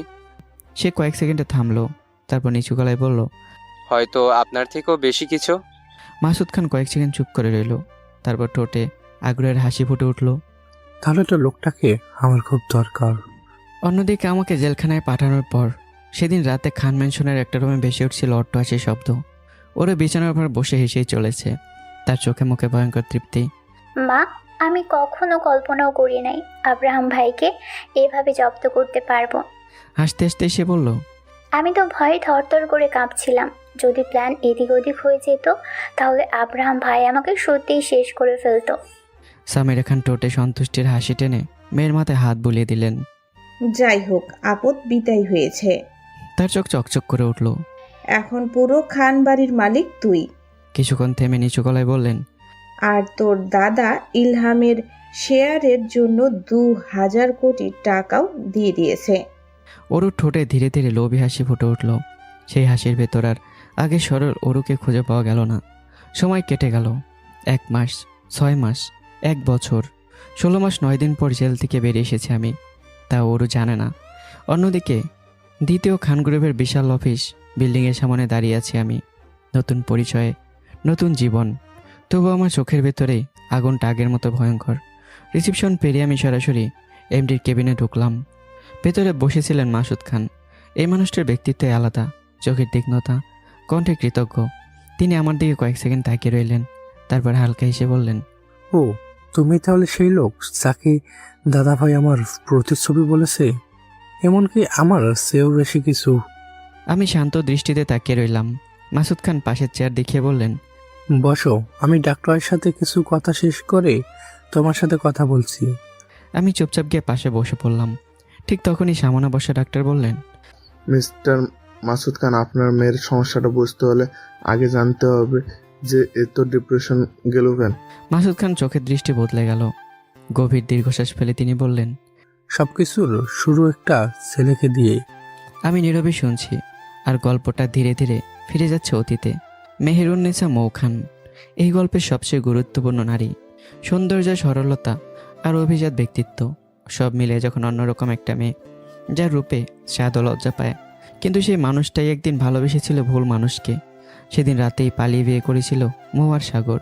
সাগর তখন জানে না মৌ দেশের অন্যতম ধনী ব্যবসায়ী মাসুদ খানের একমাত্র মেয়ে। ছোট্ট একটা কাজে অফিসে বিয়ের পর গাড়িতে বসে মৌ নিচু গলায় বলল, সাগর, আমরা তো বিয়ে করে ফেললাম, এখন তোমার মা বাবা আমাদের মেনে নিবে তো? সাগর আত্মবিশ্বাসী হাসি দিল। এসব নিয়ে টেনশন করো না, সব ঠিক হয়ে যাবে। সে মৌয়ের হাত ধরল। সাগরের বাড়িতে পৌঁছাতেই দরজা করে বের হলো তার মা। মৌকে দেখেই তার চোখ কুঁচকে গেল। সাগর, এই মেয়েকে? সাগর গর্ভভরা কণ্ঠে বলল, মা, ও মৌ আমার স্ত্রী, আজ আমরা বিয়ে করেছি। কণ্ঠটা শুনে মহিলার মুখ বিকৃতি হয়ে গেল। তিনি চিৎকার করে উঠলেন, কি? এই মুহূর্তে এই মেয়ে নিয়ে বাড়ি থেকে বের হয়ে যা। মৌ কেঁপে উঠল। কিন্তু ঠিক তখনই সাগরের বাবা এগিয়ে এলেন। তিনি সাগরকে বললেন, আরে শান্ত হও, তুই বৌমাকে নিয়ে রুমে যা, আমি তোর মাকে বোঝাচ্ছি। সাগর স্বস্তির নিঃশ্বাস ফেলল। তারপর মৌকে ভিতরে নিয়ে গেল। ওদিকে আলাদা রুমে নিয়ে যেতেই সাগরের মা রাগে ফেটে পড়লেন। তুমি এটা কি করলে? তিনি দাঁত চেপে বললেন, তোমার বন্ধুর মেয়ের সাথে সাগরের বিয়ে ঠিক করেছিলাম, কত বড়লোক পরিবার ছিল। তার চোখে লোভ স্পষ্ট। সব হাতছাড়া হয়ে গেল। সাগরের বাবা ঠান্ডা গলায় বললেন, চুপ করো। তিনি ধীরে দরজা বন্ধ করলেন। এভাবে চিৎকার করলে সবাই সন্দেহ করবে। তার ঠোঁটে ধীরে ধীরে হাসি ফুটে উঠল। তুমি তো নিজের ছেলেকে চেনো না। তিনি নিচু গলায় বললেন, কয়েক মাস পর এই মেয়েকেও ছুঁড়ে ফেলে দিবে, না হয় আমরা তাকে ছুঁড়ে ফেলে দেওয়ার ব্যবস্থা করব। সাগরের মা থেমে গেলেন। তারপর ধীরে ধীরে তার মুখেও হাসি ফুটে উঠল। সময় যেতে লাগলো। 1 মাস, 2 মাস, দেখতে দেখতে 5 মাস। এই 5 মাসে সাগরের মা মৌকে এত আদর যত্ন করলো যে মৌ সত্যি ভাবতে শুরু করলো, হয়তো আমি ভুল বুঝেছিলাম। মেয়েটা ধীরে ধীরে তাদের পরিবারকে নিজের পরিবার ভাবতে শুরু করলো। তারপর একদিন মৌ জানতে পারলো সে মা হতে চলেছে। সেদিন আনন্দে কেঁদে ফেলেছিল সে। কিন্তু সেদিনের পর থেকে বদলে যেতে শুরু করলো সাগর। ছোট ছোট বিষয় নিয়ে চিৎকার করতো, রেগে যেত, এমনকি হাতও তুলতে শুরু করলো। মৌ কিছুই বুঝতে পারছিল না। সে শুধু ভাবছিল, হয়তো বাচ্চার চাপ, তাই সাগর এমন করছে। এক সকালে হঠাৎ ঘুম ভাঙে মৌয়ের। চোখ খুলতেই সে থমকে যায়। তার পুরো রুমে মানুষ ভরা। সাগর, তার বাবা মা, পাশের বাড়ির মানুষজন, সবাই অদ্ভুত দৃষ্টিতে তাকিয়ে আছে তার দিকে। মৌ চোখ কসলাতে কসলাতে উঠে বসলো। কি হয়েছে? সবাই এখানে কেন? ঠিক তখনই এক প্রতিবেশী মহিলা সামনে এগিয়ে এলো। ঠাস করে একটা চর পড়লো মৌয়ের গালে। মৌ হতভঙ্গ। মহিলাটা ঘৃণা ভরা গলায় বলল, তোর পাশে ওই ছেলেটাকে? মৌ কেঁপে উঠে পাশে ফিরল। তারপর তার পুরো পৃথিবী থেমে গেল। তার পাশে আধা উলঙ্গ অবস্থায় একটা ছেলে শুয়ে আছে। মৌয়ের নিঃশ্বাস বন্ধ হয়ে এলো। এটা? তার মাথা ঝিমঝিম করতে লাগলো। সে কিছুই বুঝতে পারছে না। ঠিক তখনই ছেলেটা উঠে বসলো। এত মানুষ দেখে সে ভয় পেয়ে গেল। তারপর তাড়াহুড়ো করে নিজের কাপড় তুলে জানালা দিয়ে লাফ দিয়ে পালিয়ে গেল সে। আর পুরো মহল্লা তখন ঘৃণা ভরা চোখে তাকিয়ে আছে মেহেরুন্নেসা মৌখানের দিকে। মৌয়ের পুরো শরীর কাঁপছিল। তার মাথা এখনো কাজ করছে না। বিছানার পাশে দাঁড়িয়ে থাকা আধা উলঙ্গ ছেলেটার দিকে তাকিয়ে মনে হচ্ছিল সে হয়তো দুঃস্বপ্ন দেখছে। কিন্তু না, চারপাশের মানুষের চোখের ঘৃণা বলে দিচ্ছে এটা বাস্তব। মৌ কাপা গলায় বলল, সাগর, বিশ্বাস করো, আমি জানি না এই লোক এখানে কিভাবে এলো। তার গলা ধরে আসছে। আমার পাশে তো তোমার থাকার কথা ছিল। কথাটা শেষ হতেই সাগরের মুখ ভয়ঙ্কর হয়ে উঠল। চোখ দুটো রক্তবর্ণ। হঠাৎ সে গর্জে উঠল, বিশ্বাস? তোকে বিশ্বাস করবো আমি? তার ঠোঁটে ঘৃণার হাসি ফুটল। সে আঙ্গুল তুলে জানালার দিকে দেখালো। আমি না থাকলে তুই এই জানলা দিয়ে তোর নাগর দিয়ে রুমে আনিস, তাই না? কথাটা শুনে মৌ যেন জমে গেল। তার বুকের ভিতর কিছু একটা ধীরে ধীরে ভেঙে গেল। না, এটা শুধু অভিযোগ ছিল না, এটা ছিল তার ভালোবাসার মানুষের হাতে তার চরিত্রকে ছুঁড়ে ফেলে দেওয়ার মুহূর্ত। যে ছেলেটার জন্য সে নিজের পরিবার ছেড়েছে, নিজের পরিচয় ছেড়েছে, নিজের বাবার চোখের পানি দেখেও ফিরে তাকায়নি, আর সে মানুষটাই সবার সামনে তাকে চরিত্রহীন বলছে। মৌ অনুভব করলো তার পায়ের নিচ থেকে মাটি সরে যাচ্ছে। তার মাথার ভেতর ঝাপসায় আসছে সব কিছু। সে শুধু অবিশ্বাসে তাকিয়ে রইল সাগরের দিকে। মনে হচ্ছিল এটা আমার সাগর না, এটা অন্য কেউ। কিন্তু সবচেয়ে ভয়ঙ্কর ছিল সাগরের চোখে এক ফোঁটা মায়া ছিল না, ছিল শুধু ঘৃণা আর অভিনয়। সাগর এবার পিছিয়ে গিয়ে ঠান্ডা গলায় বলল, মা বাবা, আমার পাশের বাসার আন্টিরা। সে ঘৃণা ভরা চোখে ময়ের দিকে তাকালো। এই মেয়েকে কি শাস্তি দিবেন সেটা আপনারাই ঠিক করেন। ময়ের বুক ধুক করে উঠল। সে কাপা গলায় বলল, সাগর। কিন্তু সাগর আর একবারও ফিরে তাকালো না। সে রুম থেকে বেরিয়ে গেল। আর মৌ অনুভব করলো তার পুরো পৃথিবীটা এখন সত্যি যেন শেষ হয়ে গেছে। সাগর বেরোতে এক মহিলা ঝড়ের মতো এসেই মৌয়ের চুলের মুঠি ধরে টান দিল। মৌ ব্যথায় চিৎকার করে উঠল। তার শরীরে তখন শুধু ব্লাউজ আর পেটিকোট। ঘুম থেকে ওঠার পর আর কিছু পরারই সুযোগ পায়নি। মহিলাটা টানতে টানতে তাকে বাইরে নিয়ে গেল। পুরো মহলার সামনে ধাক্কা মেরে ফেলে দিল মাটিতে।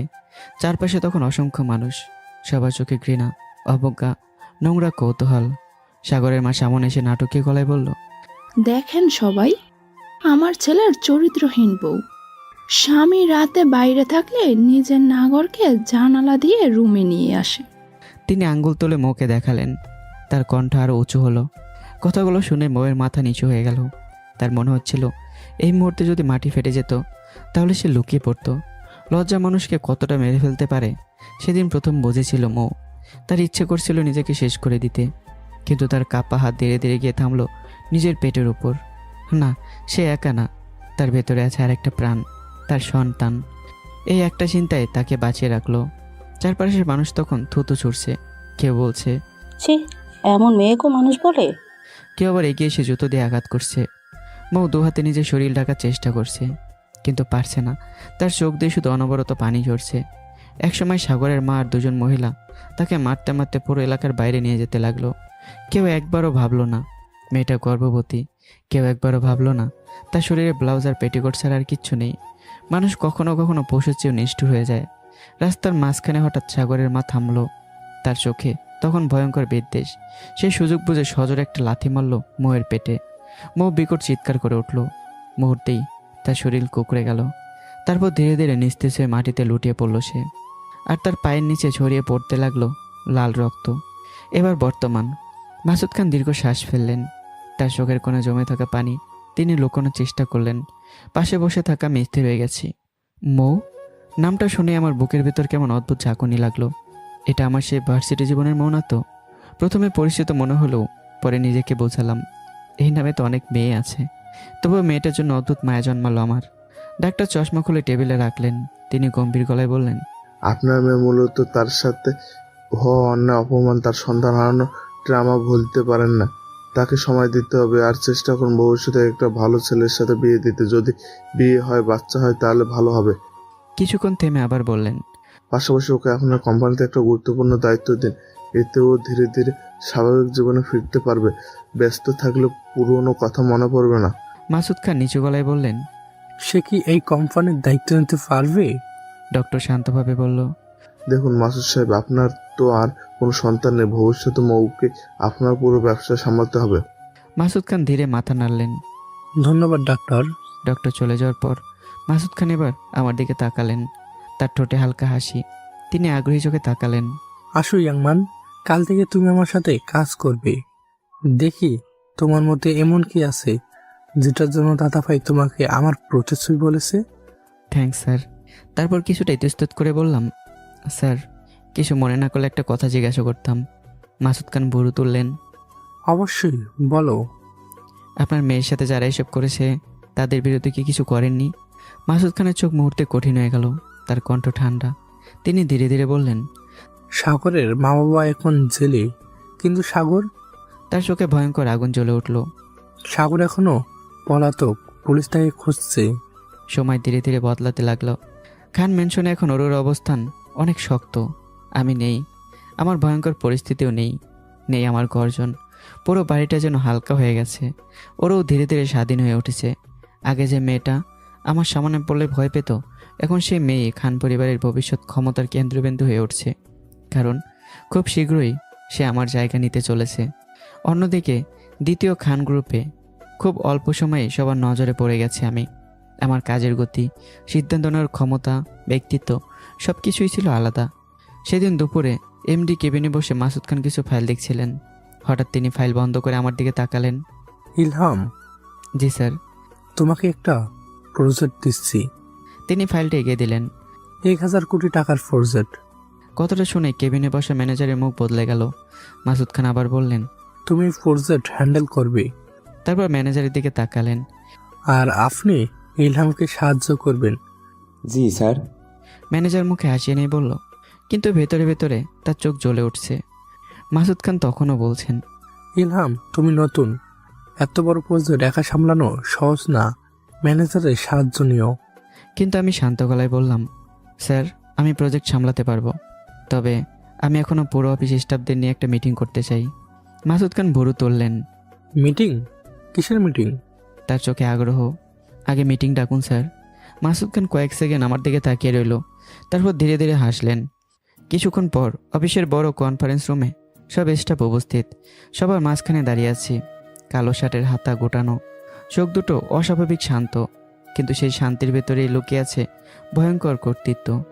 রুমের একপাশে বসে আছে মাসুদ খান, আগ্রহ নিয়ে তাকিয়ে আছেন আমার দিকে।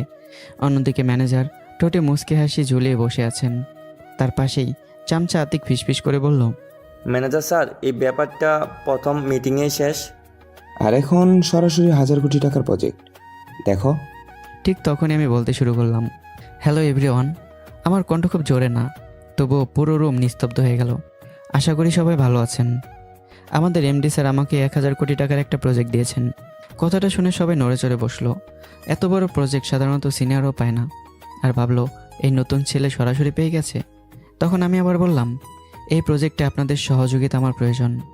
ম্যানেজারের ঠোঁটে ব্যঙ্গর হাসি ফুটল, কিন্তু পর মুহূর্তেই আমি বললাম, সেই সহযোগিতা হচ্ছে আপনারা সবাই নিজের কাজ সততার সাথে করবেন।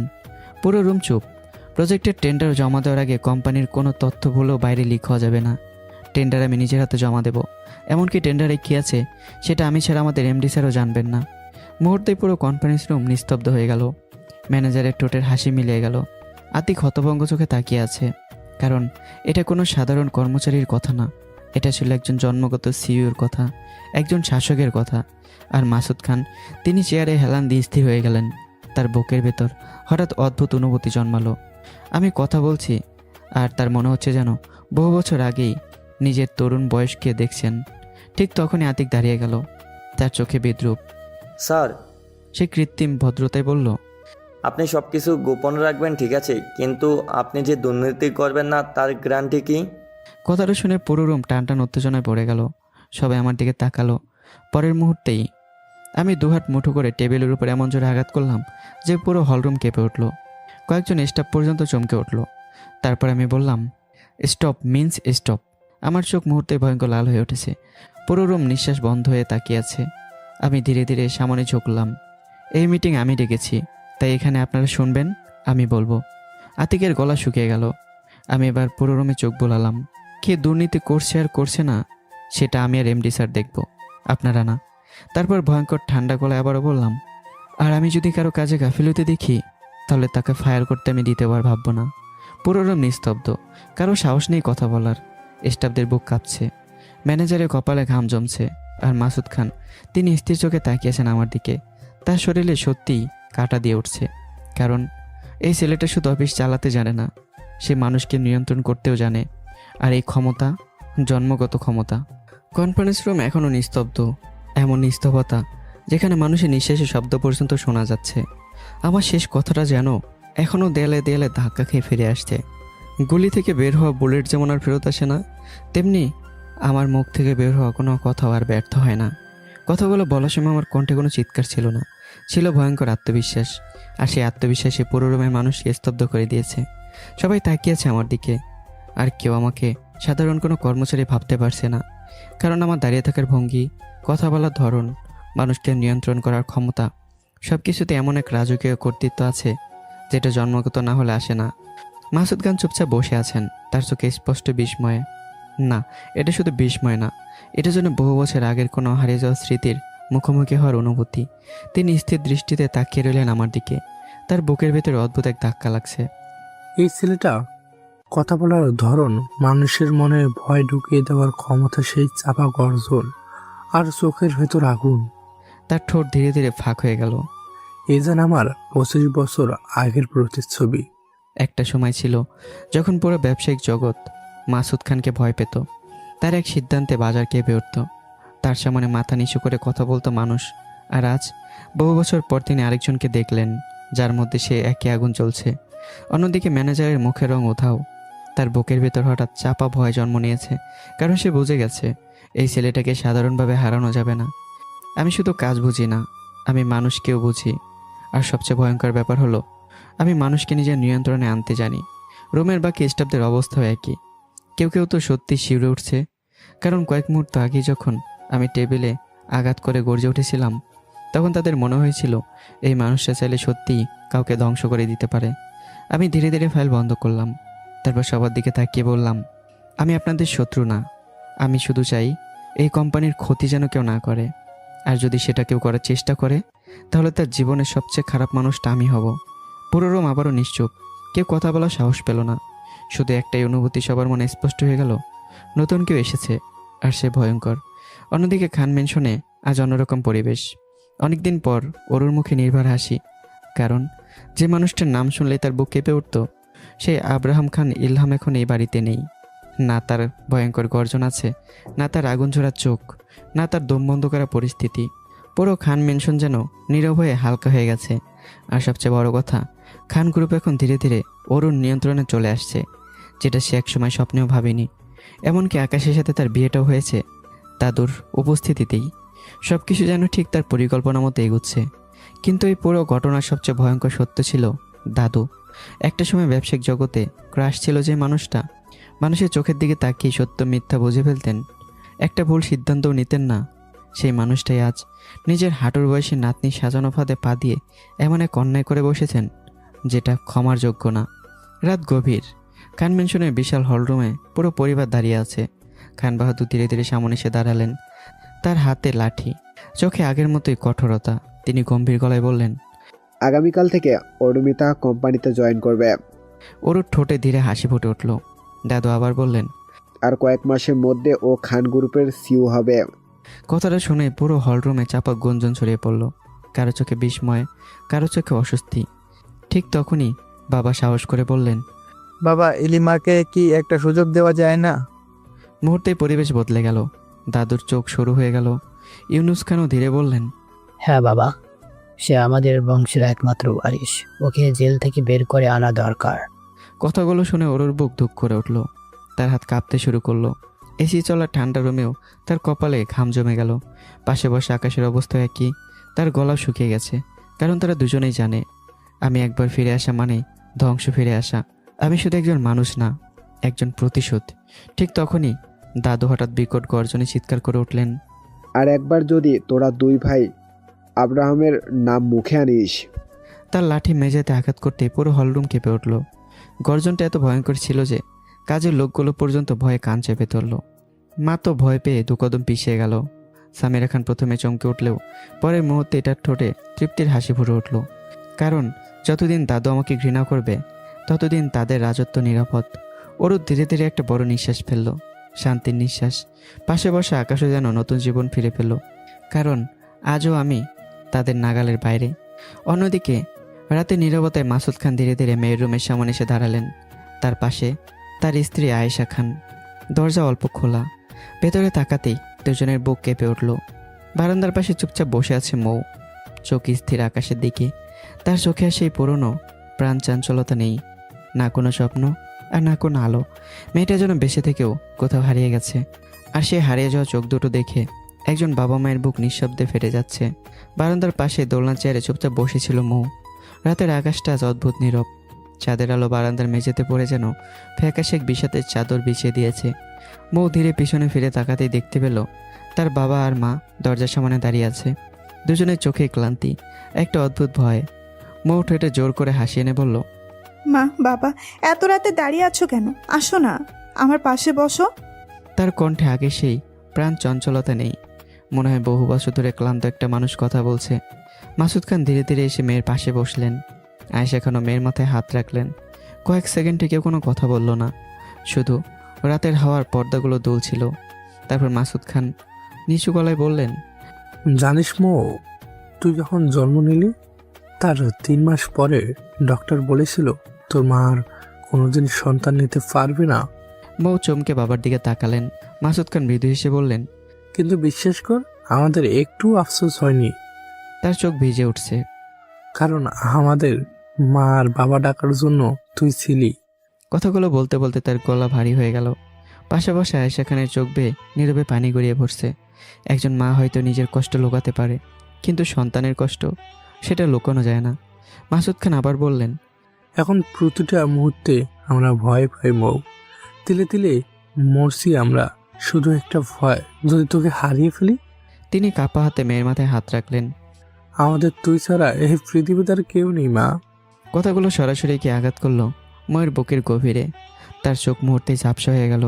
সে স্থির চোখে বাবা মায়ের দিকে তাকিয়ে রইল। এই মানুষ দুটো যারা সবসময় তাকে আগলে রেখেছে, আজ তার কারণেই ভেঙে যাচ্ছে। ঠিক তখনই আয়েশা খান চোখ মুছতে মুছতে বললেন, ওকে এসব বলতে লাভ নেই। ও তো আমাদের থেকেও ওই সাগরের নামের ছেলেটাকেই বেশি ভালোবাসে। তার কণ্ঠে অভিমান। কথাটা শুনে মৌ যেন ভেতর থেকে কেঁপে উঠল। তার বুকের ভেতর মোচড় দিয়ে উঠল। কারণ সে হয়তো ভুল মানুষকে ভালোবেসেছিল, কিন্তু কখনো বাবা মাকে কম ভালোবাসেনি, কখনোই না। মৌ দ্রুত মায়ের মুখ চেপে ধরে কাঁদতে কাঁদতে বলল, মা প্লিজ এইভাবে বলো না। তার কণ্ঠ ভেঙে যাচ্ছে। তোমরা বলো আমি কি করলে তোমরা ভালো থাকবে, খুশি হবে। আমি সব করব মা, তোমাদের জন্য আমি সব কিছু করতে পারবো। এই প্রথমবার মেয়েটার ভেতরে ভাঙ্গা শিশুটাকে স্পষ্ট দেখা গেল। যে মেয়েটা এতদিন নিজের কষ্ট চেপে রেখেছিল, সে আজ বাবা মায়ের সামনে ভেঙে পড়ছে। মাসুদ খান মেয়ের মাথায় হাত বুলিয়ে ধীরে বললেন, আমরা শুধু আমাদের আগের মৌকে ফিরে চাই, সেই হাসি খুশি মেয়েটাকে। তিনি থামলেন, তারপর অনেক কষ্টে বললেন, আর একটা কথা বলবো মা। মৌ চোখ মুছতে মুছতে মাথা নাড়ল। মাসুদ খান গভীর নিঃশ্বাস নিয়ে বলল, তুই আবার বিয়ে কর। মৌ স্থির হয়ে গেল। তার চোখে মুহূর্তে ভয় নেমে এলো। বাবা। মাসুদ খান অসহায় দৃষ্টিতে বলে, প্লিজ না করিস না মা, আমাদের জন্য রাজি হয়ে যা। মৌ ফ্যাকাশে হাসলো। সেই হাসির ভেতরে ছিল ভয়ঙ্কর আত্ম অপমাননা। বাবা, আমার আগে বিয়ে হয়েছে, ডিভোর্স হয়েছে। তার গলা কেঁপে উঠল। আমার সন্তান আমার গর্ভেই মারা গেছে। আমার চরিত্রে দাগ লেগেছে বাবা, এসব জেনে কি আমাকে বিয়ে করবে? এই কথাটা বলতে গিয়েই ময়ের বুক ফেটে যেতে লাগলো। কারণ সমাজ একজন মেয়ের অতীত ভোলে না, তার ক্ষত ভোলে না, তার অপমানও ভোলে না। মাসুদ খান সঙ্গে সঙ্গে মেয়ের হাত শক্ত করে ধরলেন। করবে, অবশ্যই করবে, এসব নিয়ে তুই ভাবিস না, তুই শুধু হ্যাঁ বল। আয়েশা খানও কাঁদতে কাঁদতে বললেন, মো প্লিজ না করিস না, তোর আমাদের বংশ এগিয়ে নিতে হবে। তার চোখে হঠাৎ এক ফোঁটা স্বপ্ন জ্বলে উঠল। আমাদেরও তো ইচ্ছে করে নাতি নাতনি নিয়ে খেলতে। এই কথাটায় ময়ের বুকটা মোচড় দিয়ে উঠল। কারণ একসময় তারও তো স্বপ্ন ছিল নিজের সন্তানকে বুকে জড়িয়ে ধরার, কিন্তু সেই স্বপ্নটাও রক্তে ভেসে গেছে। মৌ ধীরে ধীরে চোখ মুছে নিল, তারপর ঠোঁটে কষ্টের হাসি এনে বলল, ঠিক আছে মা, তোমাদের খুশির জন্য আমি রাজি। মাসুদ খান আর আয়েশা খান একসঙ্গে মেয়ের দিকে তাকালেন। মৌ আবার বলল, তোমরা তোমাদের মতো ছেলে দেখো, আমার দেখার দরকার নেই, পছন্দ করাও না। কথাটা শুনে দুজনের মুখে বহুদিন পর একটু শান্তির ছায়া ফুটে উঠল। মাসুদ খান আবেগ চেপে রেখে বললেন, আর একটা কথা, মাসখানিকের মধ্যে তুই অফিসে জয়েন করবি, ধীরে ধীরে সব দায়িত্ব শিখতে হবে। মৌ মৃদু মাথা নাড়ল। তারপর তারা দুজন ধীরে ধীরে রুম থেকে বেরিয়ে গেলেন। দরজা বন্ধ হয়ে যেতেই পুরো রুম আবার নীরব হয়ে গেল। মৌ ধীরে ধীরে মাথা তুলে আকাশের দিকে তাকালো। তার ঠোঁটে বিষণ্ণ হাসি ফুটল। মনে মনে বলল, বাবা, আমার জীবনের এত কিছু জানার পরেও যে মানুষ আমাকে বিয়ে করবে সে আমাকে না, তোমার টাকাকেই বিয়ে করবে। আমাকে মন থেকে মেনে নিতে পারবে শুধু আমার মতো ভাঙা কোনো মানুষ।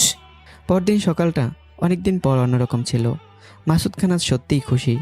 অনেক মাস পর তার মনে হয়েছে হয়তো ভাগ্য আবার তার দিকে ফিরেও তাকাতে পারে। মৌ গত রাতে বিয়ের জন্য রাজি হয়েছে। মেয়েটা অন্তত আবার বাঁচার চেষ্টা করবে, এই চিন্তাটুকুই তার বুকের ভিতর এক অদ্ভুত শান্তি এনে দিয়েছে। সকালের রোদ কাচের দেয়াল ভেদ করে তার অফিস কেবিনে পড়ছে। মাসুদ খান চুপচাপ বসে কফি খাচ্ছিলেন। ঠিক তখনই তার ফোন বেজে উঠল। স্ক্রিনে একটা নাম ভেসে উঠতেই তার ভুরু কুঁচকে গেল। কল রিসিভ করতেই ওপাশে কয়েকটা কথা শোনা গেল, আর মুহূর্তের মধ্যেই তার মুখের হাসি মিলে গেল, চোখের ভেতরে আলো নিভে গেল। কফির কাপটা ধীরে ধীরে টেবিলে নামিয়ে রাখলেন তিনি। মনে হলো কেউ যেন হঠাৎ এসে তার বুকের উপর বরফ চাপিয়ে দিয়েছে। কিছুক্ষণ পর অফিস বয়ের মাধ্যমে আমাকে ডাকা হলো। আমি কেবিনে ঢুকেই বুঝতে পারলাম কিছু একটা হয়েছে। কারণ কয়েক ঘন্টা আগেও যে মানুষটা প্রাণবন্ত ছিল সে এখন অস্বাভাবিক চুপ। স্যার, আমাকে ডাকছিলেন? মাসুদ খান গভীর নিঃশ্বাস ফেললেন, তারপর নিচু গলায় বললেন, ইলহাম, আমাদের এই প্রজেক্টের আশা ছেড়ে দিতে হবে। কথাটা শুনেই আমার চোখ সরু হয়ে এলো। কেন স্যার, কি হয়েছে? মাসুদ খান চেয়ার থেকে উঠে জানালার পাশে গিয়ে দাঁড়ালেন, তারপর ধীরে বললেন, আমার খান গ্রুপের ব্যবসায়িক জগৎ দ্বিতীয় খান গ্রুপ বলে। তার ঠোঁটে তিক্ত হাসি ফুটল। কিন্তু খান বাহাদুরের খান গ্রুপ, ওটা বাংলাদেশের নম্বর 1 টেক্সটাইল কোম্পানি। তিনি থামলেন। এটা তো আমি জানি, সমস্যাটা কোথায়? মাসুদ খান এবার ঘুরে তাকালেন। তার চোখে উদ্বেগ স্পষ্ট। আমি জানতাম এরা এই প্রজেক্টে নামবে না, কিন্তু আজ সকালে খবর পেলাম তার গলা ভারী হয়ে এলো। তাদের নতুন সিওই তৈরি করার জন্য এই প্রজেক্ট ওরাই হ্যান্ডেল করবে। আমার চোয়াল শক্ত হয়ে এলো। নতুন সিউ? মনে মনে একটা মুখ ভেসে উঠল, ওরু। আমার চোখের ভেতর মুহূর্তেই ঠান্ডা আগুন জ্বলে উঠল। কারণ ওদের টেন্ডার সিস্টেম, ওদের বিজনেস পলিসি, ওদের কাজের ধরন সব কিছু আমার নিজের হাতে তৈরি। খান গ্রুপ আজ যেখানে দাঁড়িয়ে সেখানে পৌঁছানোর প্রতিটা ধাপ আমি নিজে তৈরি করেছি। আর আজ সেই সাম্রাজ্যটাই আমার বিরুদ্ধে দাঁড়াবে। আমার ঠোঁটে ধীরে ধীরে অদ্ভুত হাসি ফুটল। আমি বললাম, স্যার, আমি কখনো আমার নিজের মানুষের সাথে প্রতিযোগিতা করার কথা ভাবি না। মাসুদ খান কপাল কুঁচকে তাকালেন। আমি আবার বললাম, আমি শুধু ভাবি আমার সামনে যে আছে তাকে কিভাবে টপকে সামনে যাওয়া যায়। কথাগুলো বলার সময় আমার কণ্ঠে এত ভয়ঙ্কর আত্মবিশ্বাস ছিল যে মাসুদ খানের চোখ বড় বড় হয়ে গেল। তিনি অবাক হয়ে চেয়ার থেকে উঠে দাঁড়ালেন। ইলহাম, তুমি খান গ্রুপ সম্পর্কে কিছু জানো না? তার কণ্ঠে সতর্কতা। ওদের কাজের ধরন আলাদা, ওদের টেন্ডার সিস্টেম ভয়ঙ্কর। কম টাকায় বেস্ট কোয়ালিটি পোশাক তৈরি করে ওরা। আমি স্থির চোখে তাকিয়ে রইলাম। তারপর বললাম, স্যার, আমি জন্ম নিয়েছি জেতার জন্য। হেরে যাওয়ার শব্দটাকে আমি ঘৃণা করি। এই প্রজেক্ট আমিই করব। আমি সামনে ঝুঁকিয়ে বললাম, আর যদি হেরে যাই তাহলে রিজাইন দিয়ে চলে যাব। মাসুদ খান স্তব্ধ হয়ে গেলেন। এই কয়েকদিনে তিনি আমার কাছ থেকে একের পর এক ধাক্কা খেয়েছেন। আমার সিদ্ধান্ত, আমার নেতৃত্ব, আমার আত্মবিশ্বাস সব কিছু অস্বাভাবিক। আর আজ তার মনে প্রথমবারের মতো একটা ভয়ঙ্কর আশা জন্ম নিল। তিনি মনে মনে বললেন, ইলহাম, তুমি পারবে। তার চোখে ধীরে ধীরে আগুন জ্বলে উঠল। সত্যি যদি তুমি খান বাহাদুরের সাম্রাজ্যকে হারাতে পারো, তাহলে এটা হবে আমার জীবনের প্রথম জয় খান বাহাদুরের বিরুদ্ধে। তার ঠোঁট কেঁপে উঠল। কয়েক সেকেন্ড চুপ থেকে মাসুদ খান বললেন, ওকে, তোমাকে চাকরি ছাড়তে হবে না। তিনি সামনে এসে আমার কাঁধে হাত রাখলেন। এই প্রজেক্টের জন্য আমি তোমাকে সব ধরনের সহযোগিতা করব। Thank you sir. তারপর ধীরে ধীরে কেবিন থেকে বেরিয়ে গেলাম। কিন্তু বের হওয়ার সময় আমার চোখে ছিল আগুন। সেটা যুদ্ধের আগুন। পরদিন সকালে পুরো ব্যবসায়িক জগতে যেন ভূমিকম্প নেমে গেল। একটা খবর আগুনের মতো ছড়িয়ে পড়েছে। জুনিয়র খান গ্রুপ টেন্ডারে নেমেছে সরাসরি খান বাহাদুরের খান গ্রুপের বিরুদ্ধে। ব্যবসায়িক মহলে হাসাহাসি শুরু হয়ে গেল। কারো কাছে এটা ছিল কৌতুক, কারো কাছে আত্মহত্যা, কারো কাছে পাগলামো। সকাল থেকে একের পর এক ফোন আসতে লাগলো মাসুদ খানের কাছে। প্রথম কল, হা, মাসুদ সাহেব, আপনি কি সত্যি খান বাহাদুরের সাথে টেক্কা দিতে নামছেন? এবার দ্বিতীয় কল, বয়স হয়েছে তাই মনে হয় মাথাও গেছে। তৃতীয় কল আসলো, বাংলাদেশে বিজনেস করতে করতে আত্মহত্যার নতুন পদ্ধতি আবিষ্কার করছেন নাকি? এবার আসলো চতুর্থ কল, খান বাহাদুরকে হারানো এটা স্বপ্ন না দুঃস্বপ্ন? কেউ হাসছে, কেউ ব্যঙ্গ করছে, কেউ সরাসরি অপমান করছে। এমনকি কিছু কোম্পানির এমডি তো ইচ্ছে করেই স্পিকারে লোকজন বসিয়ে ফোন দিচ্ছে যাতে সবাই মিলে হাসতে পারে। পুরো বিজনেস সার্কেলে গুজব ছড়িয়ে গেল। মাসুদ খান পাগল হয়ে গেছে, ওরা এবার শেষ। খান বাহাদুরের সাথে লাগতে যাওয়া মানে নিজের কবর নিজে খোঁড়া। কিন্তু এই হাসাহাসির মাঝে একটা মানুষ নিজের কেবিনে চুপচাপ বসেছিল। সেটা হলাম আমি। আমার ঠোঁটে ধীরে ধীরে হাসি ফুটে উঠছিল। কারণ এই পৃথিবীর সবাই একটা জিনিস জানে না। গ্লাসের দেয়াল করা কেবিনের ভেতর দাঁড়িয়ে সব কিছু দেখছিলাম। একটা পর একটা ফোন আসছে, আর প্রতিবার ফোন ধরার পরেই মাসুদ খানের মুখ একটু একটু করে কঠিন হয়ে যাচ্ছে। কেউ বিদ্রুপ করছে, কেউ হাসছে, কেউ সরাসরি অপমান করছে। কারণ বাংলাদেশের বিজনেস জগতে আজ একটা খবর দাবানলের মতো ছড়িয়ে পড়ছে। জুনিয়র খান গ্রুপ নেমেছে খান বাহাদুরের খান গ্রুপের বিপক্ষে। 1000 কোটি টাকার একটা প্রজেক্ট, ছোট্ট একটা টেন্ডার। কিন্তু সেই ছোট্ট টেন্ডারই যেন পুরো ব্যবসায়িক জগৎকে কাঁপিয়ে দিয়েছে। কারণ এখানে টাকার অঙ্ক বড় নয়, এখানে বড় হচ্ছে চ্যালেঞ্জ। বাংলাদেশের নাম্বার 1 টেক্সটাইল সাম্রাজ্যকে চ্যালেঞ্জ করা মানে নিজের কবর নিজে খোঁড়া। মাসুদ খানের ফোন আবার বেজে উঠল। তিনি কল রিসিভ করতে ওপাশ থেকে হাসির শব্দ ভেসে এলো। আরে মাসুদ সাহেব, শুনলাম আপনি নাকি খান বাহাদুরের সাথে টেন্ডারে নামছেন। আরেকজন হেসে বলল, কি ব্যাপার, মরার আগে নাকি একটু হিরো হওয়ার শখ জেগেছে? কেবিনে বসা কয়েকজন ডিরেক্টর পর্যন্ত মাথা নিচু করে ফেললো। লোকটা আবার বলল, বাংলাদেশে ব্যবসা করতে হলে নিজের লিমিট বুঝতে হয় মাসুদ সাহেব। খান বাহাদুরের সাথে লাগতে গেলে শুধু টাকা না, সাহসও লাগে। তারপর চাপা হাসি। টুক করে কল কেটে গেল। মাসুদ খান ধীরে ধীরে ফোন নামালেন। তার মুখে অপমানের চাপ স্পষ্ট। কিন্তু ঠিক তখনই কাছের ওপাশে দাঁড়িয়ে থাকা আমার চোখে আগুন জ্বলে উঠল। আমার চোয়াল শক্ত হয়ে গেল। মনে মনে বললাম, খান বাহাদুর, তোমার সাম্রাজ্য আমি ধ্বংস করে দেব। তুমি জানো না, তোমার কোম্পানির প্রতিটা নিয়ম, প্রতিটা টেকনিক, প্রতিটা স্ট্র্যাটেজি আমার তৈরি করা। আমার ঠোঁটের কোণে ভয়ঙ্কর একটা হাসি ফুটে উঠল। তোমরা ভেবেছ এটা ছোট্ট একটা প্রজেক্ট, অথচ আমি এটাকে বানাবো তোমাদের পতনের শুরু। অন্যদিকে প্রজেক্টের কাজ পুরোপুরি চলছে। আমি দিনের পর দিন অফিসেই পড়ে থাকছি, রাত জেগে ফাইল তৈরি করছি, মার্কেট অ্যানালাইসিস করছি, বিদেশে কাপড়ের রেট থেকে শুরু করে লোকাল প্রোডাকশন কস্ট সব হিসাব করে নিজে দেখছি। আমার চোখে এখন একটাই লক্ষ্য, জয়। কিন্তু অন্যদিকে ম্যানেজারও থেমে নেই। সে একের পর এক চাল চালছে। কখনো ভুল ডাটা পাঠাচ্ছে, কখনো গুরুত্বপূর্ণ ফাইল আটকে রাখছে, কখনো স্টাফদের ভয় দেখাচ্ছে। তার মনে একটাই ভয়। কিন্তু আমি বুঝতে পারছি আমার আশেপাশে কেউ বিশ্বাসঘাতকতা করছে। তবু আমি কিছু বলছি না, কারণ আমি শিকার ধরার আগে পুরোপুরি শিকারকে পুরোপুরি নিশ্চিত হতে দিই। অন্যদিকে খান গ্রুপের হেড অফিস পুরো ফ্লোর নিস্তব্ধ, কারণ খান বাহাদুর আজ ভয়ঙ্কর রেগে আছেন। তার গর্জনে যেন পুরো বিল্ডিং কেঁপে উঠছে। আমার অনুমতি ছাড়া কি এই সামান্য 1000 কোটি টাকার প্রজেক্ট খান গ্রুপের নাম দিয়েছে? তার লাঠি মেঝেতে আঘাত করতেই কয়েকজন স্টাফ ভয় কেঁপে উঠল। বাবার গলা শুকিয়ে গেছে। ইউনুস খান মাথা নিচু করে দাঁড়িয়ে, ওর বুক ধরফর করছে, তার হাত পর্যন্ত ঠান্ডা হয়ে গেছে। ইউনুস খান ধীরে বললেন, এটা আরও করেছে বাবা। সঙ্গে সঙ্গে খান বাহাদুরের চোখ গিয়ে থামলো ওর ওপর। সেই চোখে এমন ভয়ে চাপা ছিল যেটা দেখে ওর বুক হিম হয়ে গেল। দাদু, আমি নিজে থেকে কিছু বলতে চেয়েছিলাম। খান বাহাদুর দাঁতে দাঁত চেপে বললেন, অরুবিতা, আমার সাথে আলোচনা করা উচিত ছিল। তার কণ্ঠ ঠান্ডা, আর সেই ঠান্ডা কণ্ঠেই সবচেয়ে ভয়ঙ্কর। আমরা ছোট প্রজেক্ট ডিল করি না, তার উপর ওই হারামজাদা মাসুদের কোম্পানি এখন আমাদের সাথে টেন্ডারে লড়বে। তিনি ধীরে ধীরে সামনে এগিয়ে এলেন, তার চোখে অপমানের আগুন। দেশের মানুষ হাসাহাসি করছে। হঠাৎ তিনি গর্জে উঠলেন, যদি ভুল করে মাসুদ টেন্ডার পেয়ে যায়, তার কণ্ঠ ভারী হয়ে গেল, তাহলে পুরো বিজনেস জগতের সামনে আমার মাথা নিচু হয়ে যাবে। পুরো অফিস নিস্তব্ধ, কারণ নিঃশ্বাস নেওয়ার সাহস পর্যন্ত নেই। খান বাহাদুর ধীরেই বললেন, আজ থেকে আর কোনো ছোট প্রজেক্টে হাত দিবে না। ওরও দ্রুত মাথা নাড়ল, কিন্তু ভেতরে ভেতরে সে অন্য ভয় পাচ্ছে। অন্যদিকে রাত গভীর, নিজের কেবিনে বসে আছি, সামনে খান গ্রুপের পুরনো প্রজেক্ট ফাইল। আমার চোখ ধীরে ধীরে শুরু হয়ে এলো। খান বাহাদুর, তোমাকে হারানোর জন্য বড় যুদ্ধ লাগে না, কখনো কখনো ছোট্ট একটা আঘাতই পুরো সাম্রাজ্য কাঁপিয়ে দেয়।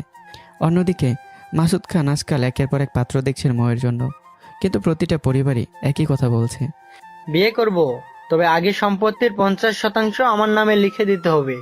কথাগুলো শুনে মাসুদ খানের বুকের ভেতর মোচড় দেয়। তার আপত্তি সম্পদে না, তিনি চাইলে পুরো সাম্রাজ্য মেয়ের নামে লিখে দিতে পারেন, কিন্তু ভয়টা অন্য জায়গায়। তিনি জানালার পাশে দাঁড়িয়ে মনে মনে বললেন, তারা কি সত্যি আমার মেয়েকে ভালো রাখবে?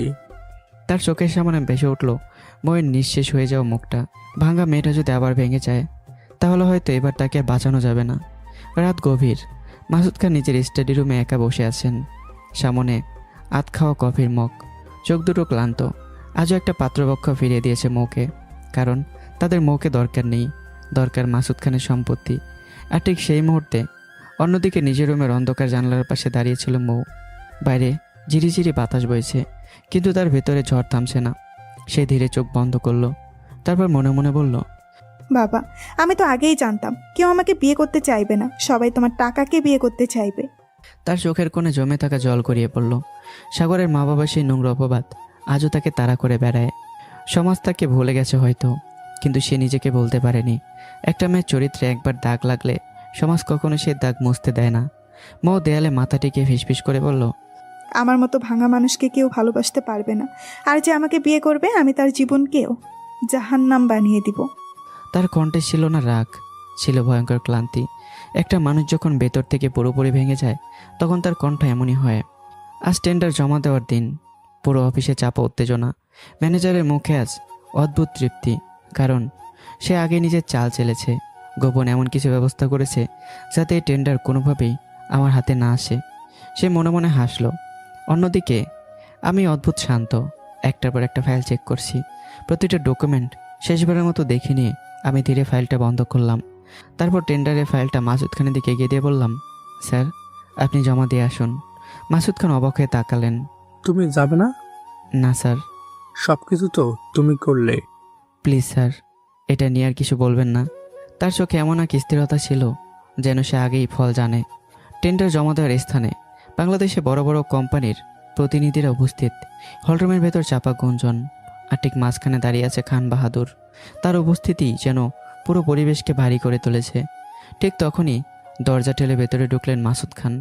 সঙ্গে সঙ্গে কয়েকটা চোখ ঘুরে গেল তার দিকে। কারো ঠোঁটে বিদ্রুপ, কারো চোখে করুণা। খান বাহাদুর ধীরে মাথা তুললেন, তারপর ঠান্ডা হাসি দিলেন। এখন তোর এত বড় সাহস হয়ে গেছে, তুই আমার সাথে লড়বি? মাসুদ খানের হাত কাঁপছিল। তিনি ফাইল শক্ত করে ধরে রেখেছিলেন, আর সেটা দেখে খান বাহাদুর হেসে উঠলেন। ভালো লাগছে দেখে। তিনি ধীরে সামনে এগিয়ে এলেন। এখনো আমাকে দেখে তোর হাত কাঁপে?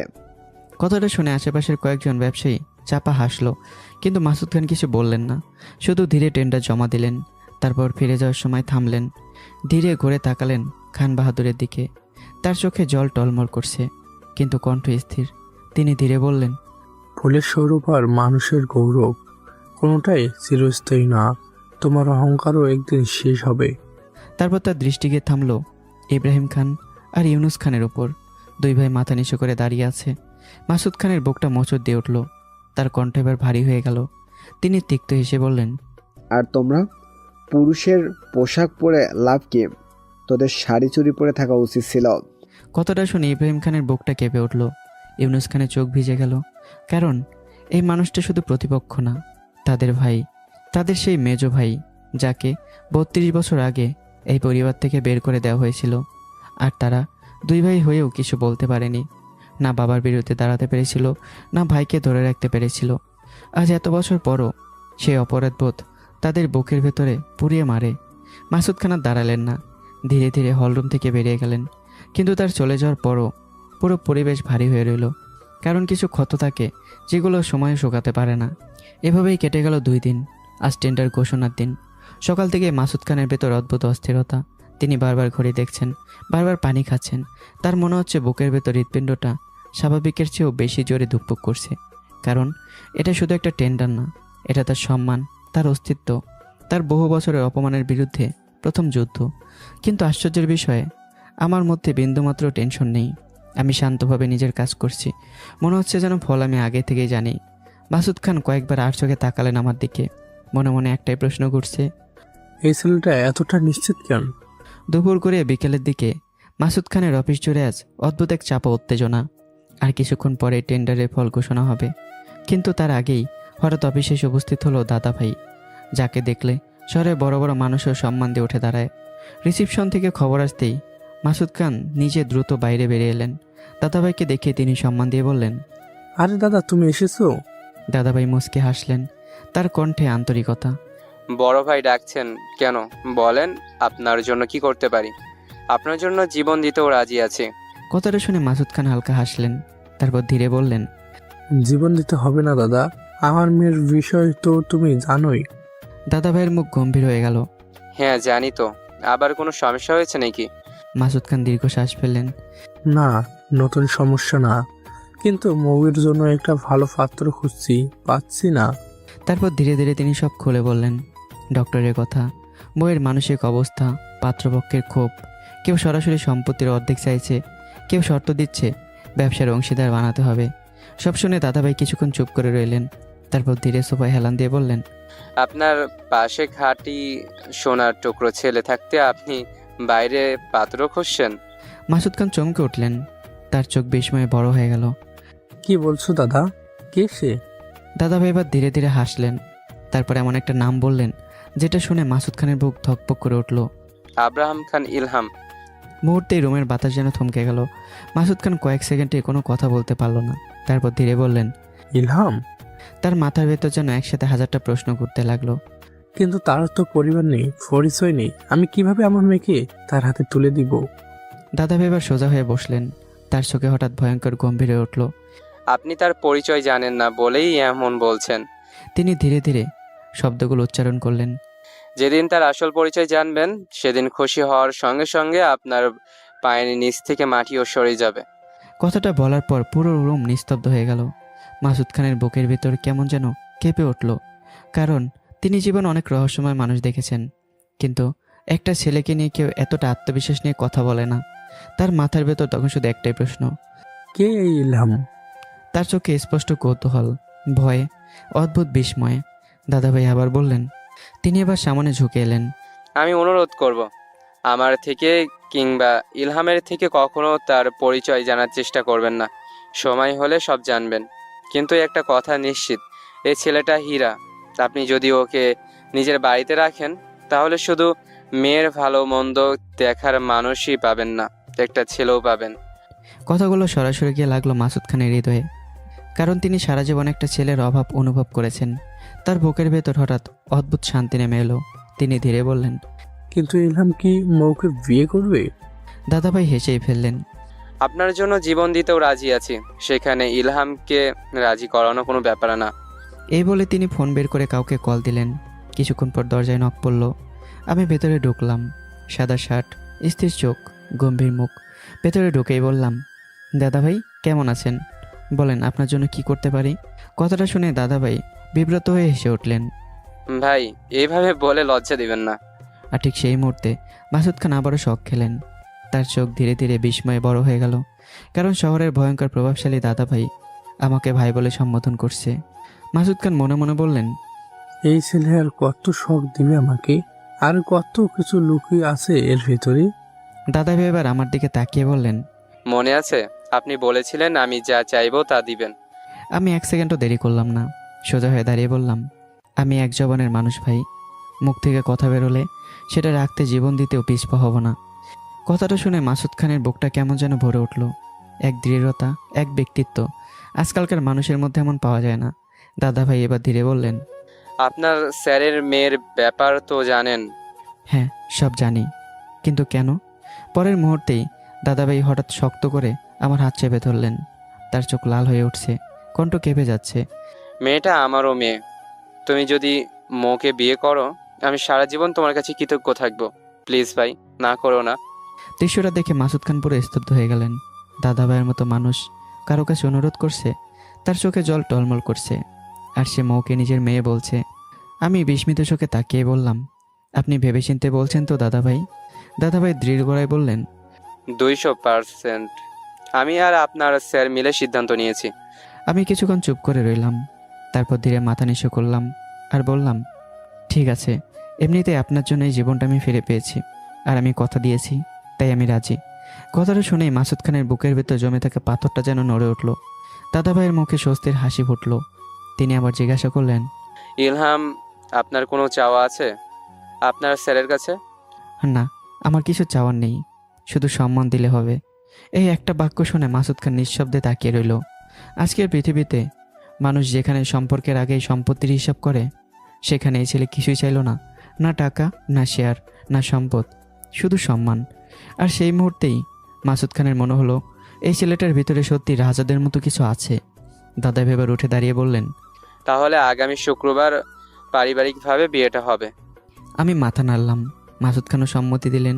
ঠিক তখনই মাসুদ খান ঘড়ির দিকে তাকিয়ে বললেন, আর কিছুক্ষণ পর টেন্ডারের ফল ঘোষণা করবে। তিনি দাদাভাইয়ের দিকে তাকালেন। দাদা, তুমি আমার সাথে চলো। কোনো কারণে ইলহাম সেখানে যাবে না, তাই তুমি আর আমি যাই। দাদাভাই চুপচাপ আমার দিকে তাকালেন, তারপর মৃদু হাসলেন, কারণ তিনি খুব ভালো করে বুঝে গেছেন কেন আমি সেখানে যেতে চাইছি না। বিকেলে শেষ আলো ধীরে ধীরে মিলিয়ে যাচ্ছে। শহরের সবচেয়ে বড় বিজনেস কনফারেন্স হল আজ কানায় কানায় পূর্ণ। বাংলাদেশের নামকরা কোম্পানির সিইও, এমডি, বিদেশি বিনিয়োগকারী সবাই উপস্থিত, কারণ আজ ঘোষণা করা হবে সেই বহুল আলোচিত 1000 কোটি টাকার টেন্ডারের ফলাফল। হলরুমের এক পাশে বসে আছেন মাসুদ খান, তার পাশে দাদাভাই। মাসুদ খানের মুখ শান্ত দেখালেও ভেতরে ভেতরে বুক কাঁপছে, কারণ আজকের এই দিনটা শুধু একটা বিজনেস প্রজেক্টের জন্য না, এটা বহু বছরের অপমানের বিরুদ্ধে তার প্রথম যুদ্ধ। আর অন্যদিকে সামনের সারিতে বসে আছেন খান বাহাদুর। তার মুখ আগের মতোই কঠোর, কিন্তু আজ বারবার তার চোখ গিয়ে থামছে মাসুদ খানের ওপর। লালচে চোখ, দমিয়ে রাখা আগুন। মাসুদ খান বিষয়টা বুঝতে পারছেন, তবুও মাথা নিচু করে শান্ত হয়ে বসে আছেন। হাজার হলেও লোকটা তো তার বাবা। হঠাৎই হলরুম নিস্তব্ধ হয়ে গেল। বিদেশি কোম্পানির প্রধান প্রতিনিধি মাইকের সামনে এসে দাঁড়িয়েছেন। তিনি ফাইল খুলে ধীরে বললেন, লেডিস অ্যান্ড জেন্টলম্যান, এই বছরের ট্রেন্ডার মূল্যায়ন করতে গিয়ে আমরা সত্যি মুগ্ধ হয়েছি। পুরো হলরুম নীরব, সবাই অপেক্ষা করছে। লোকটা আবারও বলল, বিশেষ করে খান বাহাদুর সাহেবের কোম্পানি টেন্ডার বরাবরের মতোই অসাধারণ ছিল। খান বাহাদুরের ঠোঁটে হালকা হাসি ফুটে উঠল। লোকটা বলেই চলল, তাদের ডিজাইন, পোশাকের কোয়ালিটি আর সবচেয়ে বড় বিষয় কম দামে প্রোডাকশন, এতগুলো সবসময় আন্তর্জাতিক মানের। কথাগুলো শুনেই হলরুমে চাপা গুঞ্জন শুরু হলো, কারণ সবাই জানে খান গ্রুপ মানেই জয়। কিন্তু পরের মুহূর্তে বিদেশি প্রতিনিধি থামলো, তারপর ফাইলের আরেকটা পৃষ্ঠা উল্টে বলল, তবে এবার আমরাও আরও বড় একটা চমক দেখিয়েছি। মুহূর্তেই হলরুম নিস্তব্ধ, সবাই একে অপরের দিকে তাকাচ্ছে। প্রতিনিধি ধীরেই বলল, মিস্টার মাসুদ খানের কোম্পানি এমন একটা টেন্ডার সাবমিট করেছে যেটা সত্যি অবিশ্বাস্য। খান বাহাদুরের ভুরু কুঁচকে গেল। প্রতিনিধি এবার স্পষ্ট গলায় বলল, ডিজাইন আন্তর্জাতিক মানের, কোয়ালিটি অসাধারণ, আর প্রাইস অকল্পনীয়। সত্যি বলতে সে হেসে ফেলল। এটা ম্যাজিকের মতো। খান বাহাদুরের হাতের লাঠি মেঝেতে আঘাত করলো। তার চোখ মুহূর্তে রক্তবর্ণ হয়ে উঠল, আর পুরো হলরুম পুরোপুরি নিস্তব্ধ। বিভিন্ন কোম্পানির এমডিদের চোখে বিস্ময় হওয়ার উপক্রম। কেউ নিজের কানকে বিশ্বাস করতেই পারছে না, কারণ বাংলাদেশের বিজনেস জগতে একটা অলিখিত সত্য ছিল, খান বাহাদুর হারেন না। কিন্তু আজ সেই অসম্ভবটাই কি হতে যাচ্ছে? বিদেশি প্রতিনিধি এবার মাইকের সামনে সোজা হয়ে দাঁড়ালো, তারপর স্পষ্ট কণ্ঠে ঘোষণা করলো, এই বছরের টেন্ডার এবং প্রজেক্ট দেওয়া হচ্ছে। সে 1 সেকেন্ড থামলো, পুরো হলরুম নিঃশ্বাস বন্ধ করে তাকিয়ে আছে। সেকেন্ড খান গ্রুপকে, মিস্টার মাসুদ খানের কোম্পানিকে। 1 সেকেন্ড, 2 সেকেন্ড, 3 সেকেন্ড, পুরো হলরুম যেন জমে গেল। কারো মুখে কথা নেই, কারো চোখের পলক পড়ছে না। তারপর হঠাৎ চারদিকে বিস্ফোরণের মতো গুঞ্জন শুরু হয়ে গেল। অসম্ভব, খান বাহাদুর হেরে গেছে। এটা কিভাবে সম্ভব? মাসুদ খান খান বাহাদুরকে হারিয়েছে? অনেকের হাত থেকে ফাইল পড়ে গেল, চেয়ার থেকে প্রায় উঠে দাঁড়িয়ে গেছে। কিন্তু এমডির মুখ ফ্যাকাশ হয়ে গেছে, কারণ আজ তার ইতিহাস দেখছে। বাংলাদেশের বিজনেস সাম্রাজ্যে প্রথমবারকে প্রকাশ্যে খান বাহাদুরকে হারিয়েছে। খান বাহাদুরের শরীর আগে থরথর করে কাঁপছে, তার চোখে আগুন, চল শক্ত। আজ বহু বছর পর তিনি প্রথমবার ভেতর থেকে ধাক্কা খেলেন। তার মাথার ভেতর একটাই নাম করছে, আব্রাহাম। তিনি মনে মনে বললেন, আব্রাহাম থাকলে আজ আমাকে এই দিন দেখতে হতো না, কিন্তু সেই ছেলে আমার বংশের মুখ চুলকানিতে মেখেছে। অন্যদিকে মাসুদ খান স্থির হয়ে বসে আছেন, কিন্তু তার চোখ ভিজে উঠেছে, কারণ আজকের এই জয় শুধু ব্যবসার জয় না, এটা তার অস্তিত্বের জয়। 32 বছরের অপমানের বিরুদ্ধে প্রথম উত্তর। তিনি উঠে দাঁড়ালেন। দাদাভাই তার দিকে তাকিয়ে মুচকি হাসলেন। ঠিক তখনই পেছন থেকে বরফ শীতল কণ্ঠ ভেসে এলো, মাসুদ। পুরো হলরুম আবার চুপ হয়ে গেল। খান বাহাদুর দাঁড়িয়ে আছেন, তার চোখে আগুন জ্বলছে। তোর কোম্পানিকে আমি পথের ভিখারি বানিয়ে ছাড়ব, ধ্বংস করে দিব। কথাগুলো শুনে মাসুদ খান থামলেন না, ধীরে পিছিয়ে ফিরে তাকালেন। তার চোখে এবার ভয় নেই, বরং অদ্ভুত দৃঢ়তা। তিনি শান্ত কণ্ঠে বললেন, মনে রেখো বাবা, তোমার এই অহংকারটাই একদিন তোমাকে ধ্বংস করবে, আর আমি দাঁড়িয়ে দাঁড়িয়ে দেখব তুমি কিভাবে সব হারাও। কথাটা বলেই তিনি বেরিয়ে গেলেন, আর খান বাহাদুর স্থির হয়ে দাঁড়িয়ে রইলেন। আজ বহু বছর পর কেউ তার চোখে চোখ রেখে কথা বলেছে। গাড়িতে ওঠার পর মাসুদ খানের বুক ধুকপুক করছে। তিনি কাপা হাতে ফোন বের করে আমাকে কল দিলেন। ফোন রিসিভ করতেই আমি বলে উঠলাম, স্যার, টেন্ডার পেয়ে গেছি, এটা বলার জন্য ফোন করেছেন? মাসুদ খান যেন বিদ্যুৎ স্পৃষ্ট হয়ে গেল। তুমি কিভাবে জানলে? এটা আমার কনফিডেন্স স্যার। কথাটা শুনে মাসুদ খান কয়েক সেকেন্ড চুপ করে রইলেন, তারপর ধীরে ফোনটা নামালেন। পাশে বসা দাদাভাই দিকে তাকিয়ে বললেন, দাদা, এই ইলহাম আসলে একটা হীরা। ও সব কিছুই রাজার মতো, মনে হয় ছেলেটা জন্মগত রাজা। দাদাভাই মুচকি এসেই বললেন, তাহলে মেয়ের জামাই হিসাবে হীরা পেয়েছেন বলতে হবে। মাসুদ খান এবার সত্যিকারে হাসলেন। এটা মানতেই হবে। আর ঠিক তখন থেকেই খবরটা বাতাসের মতো পুরো দেশে ছড়িয়ে পড়ল। সেকেন্ড খান গ্রুপ টেন্ডার জিতেছে। যে কোম্পানির এমডিরা কয়েকদিন আগেও মাসুদ খানকে ফোন করে অপমান করেছিল, তারা একের পর এক ফোন দিচ্ছে। একজন উত্তেজিত গলায় বলছে, মাসুদ সাহেব, কংগ্রাচুলেশন। আরেকজন বিস্ময়ে বলছে, আপনি এটা কিভাবে করলেন? কেউ নিচু গলায় বলছে, সত্যি বলেন, কে এই ব্রেন? আপনার পিছনে কোন মানুষ কাজ করছে? কেউ আবার সরাসরি বলছে, খান বাহাদুরকে হারানোর সহজ না, আপনি আজ ইতিহাস তৈরি করছেন। মাসুদ খান ফোনের পর ফোন রিসিভ করছেন, আর প্রতিবারই তার চোখের সামনে ভেসে উঠছে একটা স্থির মুখ, একজোড়া ভয়ঙ্কর আত্মবিশ্বাসী চোখ। আব্রাহাম খান ইলহাম, যে ছেলেটা ধীরে ধীরে একটা সাম্রাজ্যের পতনের শুরু লিখছে। সন্ধ্যার পর থেকে পুরো বিজনেস জগৎ একটাই আলোচনা, সেকেন্ড খান গ্রুপ অসম্ভবকে সম্ভব করেছে।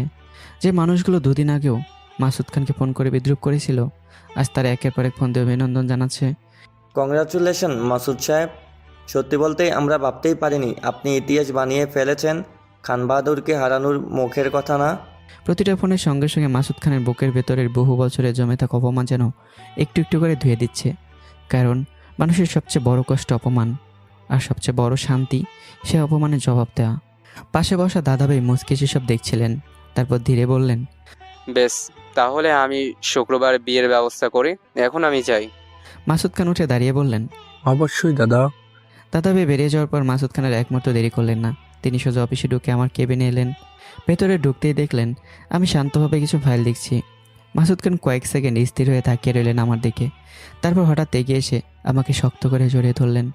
আমি পুরোপুরি চমকে উঠলাম। আমার হাত থেমে গেল, চোখ বিস্ময়ে বড় হয়ে গেল। কিন্তু পর মুহূর্তেই বুঝতে পারলাম এটা মাসুদ খান। আর অদ্ভুতভাবে এই আলিঙ্গনটা আমার কাছে অপরিচিত লাগলো না, বরং মনে হলো অনেক বছর পর কেউ আমাকে ঠিক বাবার মতো করে জড়িয়ে ধরেছে। একটা অদ্ভুত উষ্ণতা বুকের ভেতর সরিয়ে পড়ল, যেটা আমি বহু বছর অনুভব করিনি। মাসুদ খানের চোখ ভেজা, তিনি ধীরে বললেন, ইলহাম, আমি তোমাকে কি বলে ধন্যবাদ দিব ভাষা খুঁজে পাচ্ছি না। স্যার, ধন্যবাদের কিছু নেই, এটা আমার দায়িত্ব ছিল, আর আমি শুধু নিজের দায়িত্ব পালন করেছি। কথাটা শুনে মাসুদ খান আবারও মুগ্ধ হয়ে গেলেন। কারণ এই ছেলেটার কাজ করে, তারপর কৃতিত্ব নিতে চায় না। আজকালকার পৃথিবীর এমন মানুষ খুব কমই জন্মায়। ঠিক তখনই মাসুদ খান পুরোপুরি অফিসে সবাইকে ডেকে পাঠালেন। কিছুক্ষণের মধ্যে পুরো স্টাফ কনফারেন্স রুমে জড়ো হলো। সবার চোখে উত্তেজনা, কৌতূহল, আর ম্যানেজারের মুখে স্পষ্ট অস্বস্তি। সে এখনো বিশ্বাস করতে পারছে না, কারণ এত চাল চালার পরেও কীভাবে এই টেন্ডারটা ফিরে পেলাম তার মাথায় কাজ করছে না। মনে হচ্ছে সব কিছু দুঃস্বপ্ন। মাসুদ খান সবার সামনে দাঁড়িয়ে গম্ভীর গলায় বললেন, আগামী 2 দিন অফিস বন্ধ। পুরো রুম অবাক হয়ে তাকিয়ে রইল। তারপর তিনি হেসে বললেন, সবাই পরিবার নিয়ে আনন্দ করুন, কারণ আমরা টেন্ডার জিতেছি। মুহূর্তের মধ্যে পুরো অফিস বিস্ফোরিত হয়ে গেল আনন্দে। কেউ চিৎকার করছে, কেউ হাততালি দিচ্ছে, কেউ অবিশ্বাস নিয়ে একে অপরের দিকে তাকিয়ে আছে। কারণ তারা এখন বিশ্বাস করতে পারছে না তারা সত্যিই খান বাহাদুরকে হারিয়েছে। আর দূরে দাঁড়িয়ে ম্যানেজারের মুখে ধীরে ধীরে ফ্যাকাশ হয়ে যাচ্ছে। তার মাথার ভেতর একটাই প্রশ্ন, এই ছেলেটা আসলে কি? অন্যদিকে রাত, খান ভিলার ডাইনিং টেবিল। মাসুদ খান, আয়েশা খান আর মৌ খান একসাথে বসে আছে। আজ বহুদিন পর মাসুদ খানের মুখে শান্তির ছাপ। তিনি খাবারের মাঝে হঠাৎ বললেন, আগামী শুক্রবার তোর বিয়ে মা। মৌ হাত থামিয়ে তাকালো। তার চোখে কোনো লজ্জা নেই, কোনো আগ্রহ নেই, শুধু ক্লান্তি। সে ঠান্ডা গলায় বলল, ছেলে কত কোটি টাকা চেয়েছে বাবা? কথাটা শুনে আয়েশা খান কষ্ট পেলেন, আর মাসুদ খান কয়েক সেকেন্ড চুপ করে মেয়ের দিকে তাকিয়ে রইল। তারপর ধীরে বললেন, সব মানুষকে টাকা দিয়ে কেনা যায় না। মৌ বুড়োকুচকে তাকালো। আমি তাকে জিজ্ঞেস করেছিলাম তার কি চাই, সে বলেছে শুধু সম্মান দিলে হবে। কথাটা শুনে মৌয়ের টোরে তার ছেলের হাসি ফুটল। তার চোখে অস্পষ্ট অবিশ্বাস। সে ধীরে বলল, এই পৃথিবীতে এমন পুরুষও আছে নাকি? বাবা, তোমাদের খুশির জন্য আমি বিয়ে করছি, সে যেমনই হোক আমার কিচ্ছু যায় আসে না। তারপর নিচের দিকে তাকিয়ে ঠান্ডা কণ্ঠে বলল, কথাগুলো মুখে বললেও ভেতরে ভেতরে অন্য ঝড় বইছে মৌয়ের মনে। সে মনে মনে বলল, সব পুরুষ এক, সবাই সাগরের মতো। তার চোখের সামনে আবারও ভেসে উঠল সেই রাত, অপমান, লাঞ্ছনা, রক্ত, হারিয়ে যাওয়া সন্তান। মৌ ধীরে মুঠো বাঁধল, আর তার চোখে জমল চাপা অন্ধকার। যে মানুষটা আমাকে বিয়ে করবে আমি তার জীবন জাহান্নাম করে দিব। কারণ একটা ভাঙা মানুষ কখনো পুরো পৃথিবীকে বিশ্বাস করতে পারে না। এইদিকে অফিসে ইলহাম কি পারবে তার দাদুর সাম্রাজ্যকে ভেঙে তার অহংকারকে তছনছ করে দিতে? পারবে কি তার প্রতিশোধ নিতে? এটা জানতে হলে অবশ্যই এর পরের পর্বের জন্য অপেক্ষা করতে হবে। আজকের পর্বে এ পর্যন্তই, দেখা হচ্ছে আবার আগামীকাল। এ পর্যন্ত সবাই ভালো থাকবেন, সুস্থ থাকবেন, আর গল্পটা যদি ভালো লাগে একটা লাইক করে চ্যানেলটা সাবস্ক্রাইব করে দিয়ে যাবেন। দেখা হচ্ছে আবারও। আল্লাহ হাফিজ।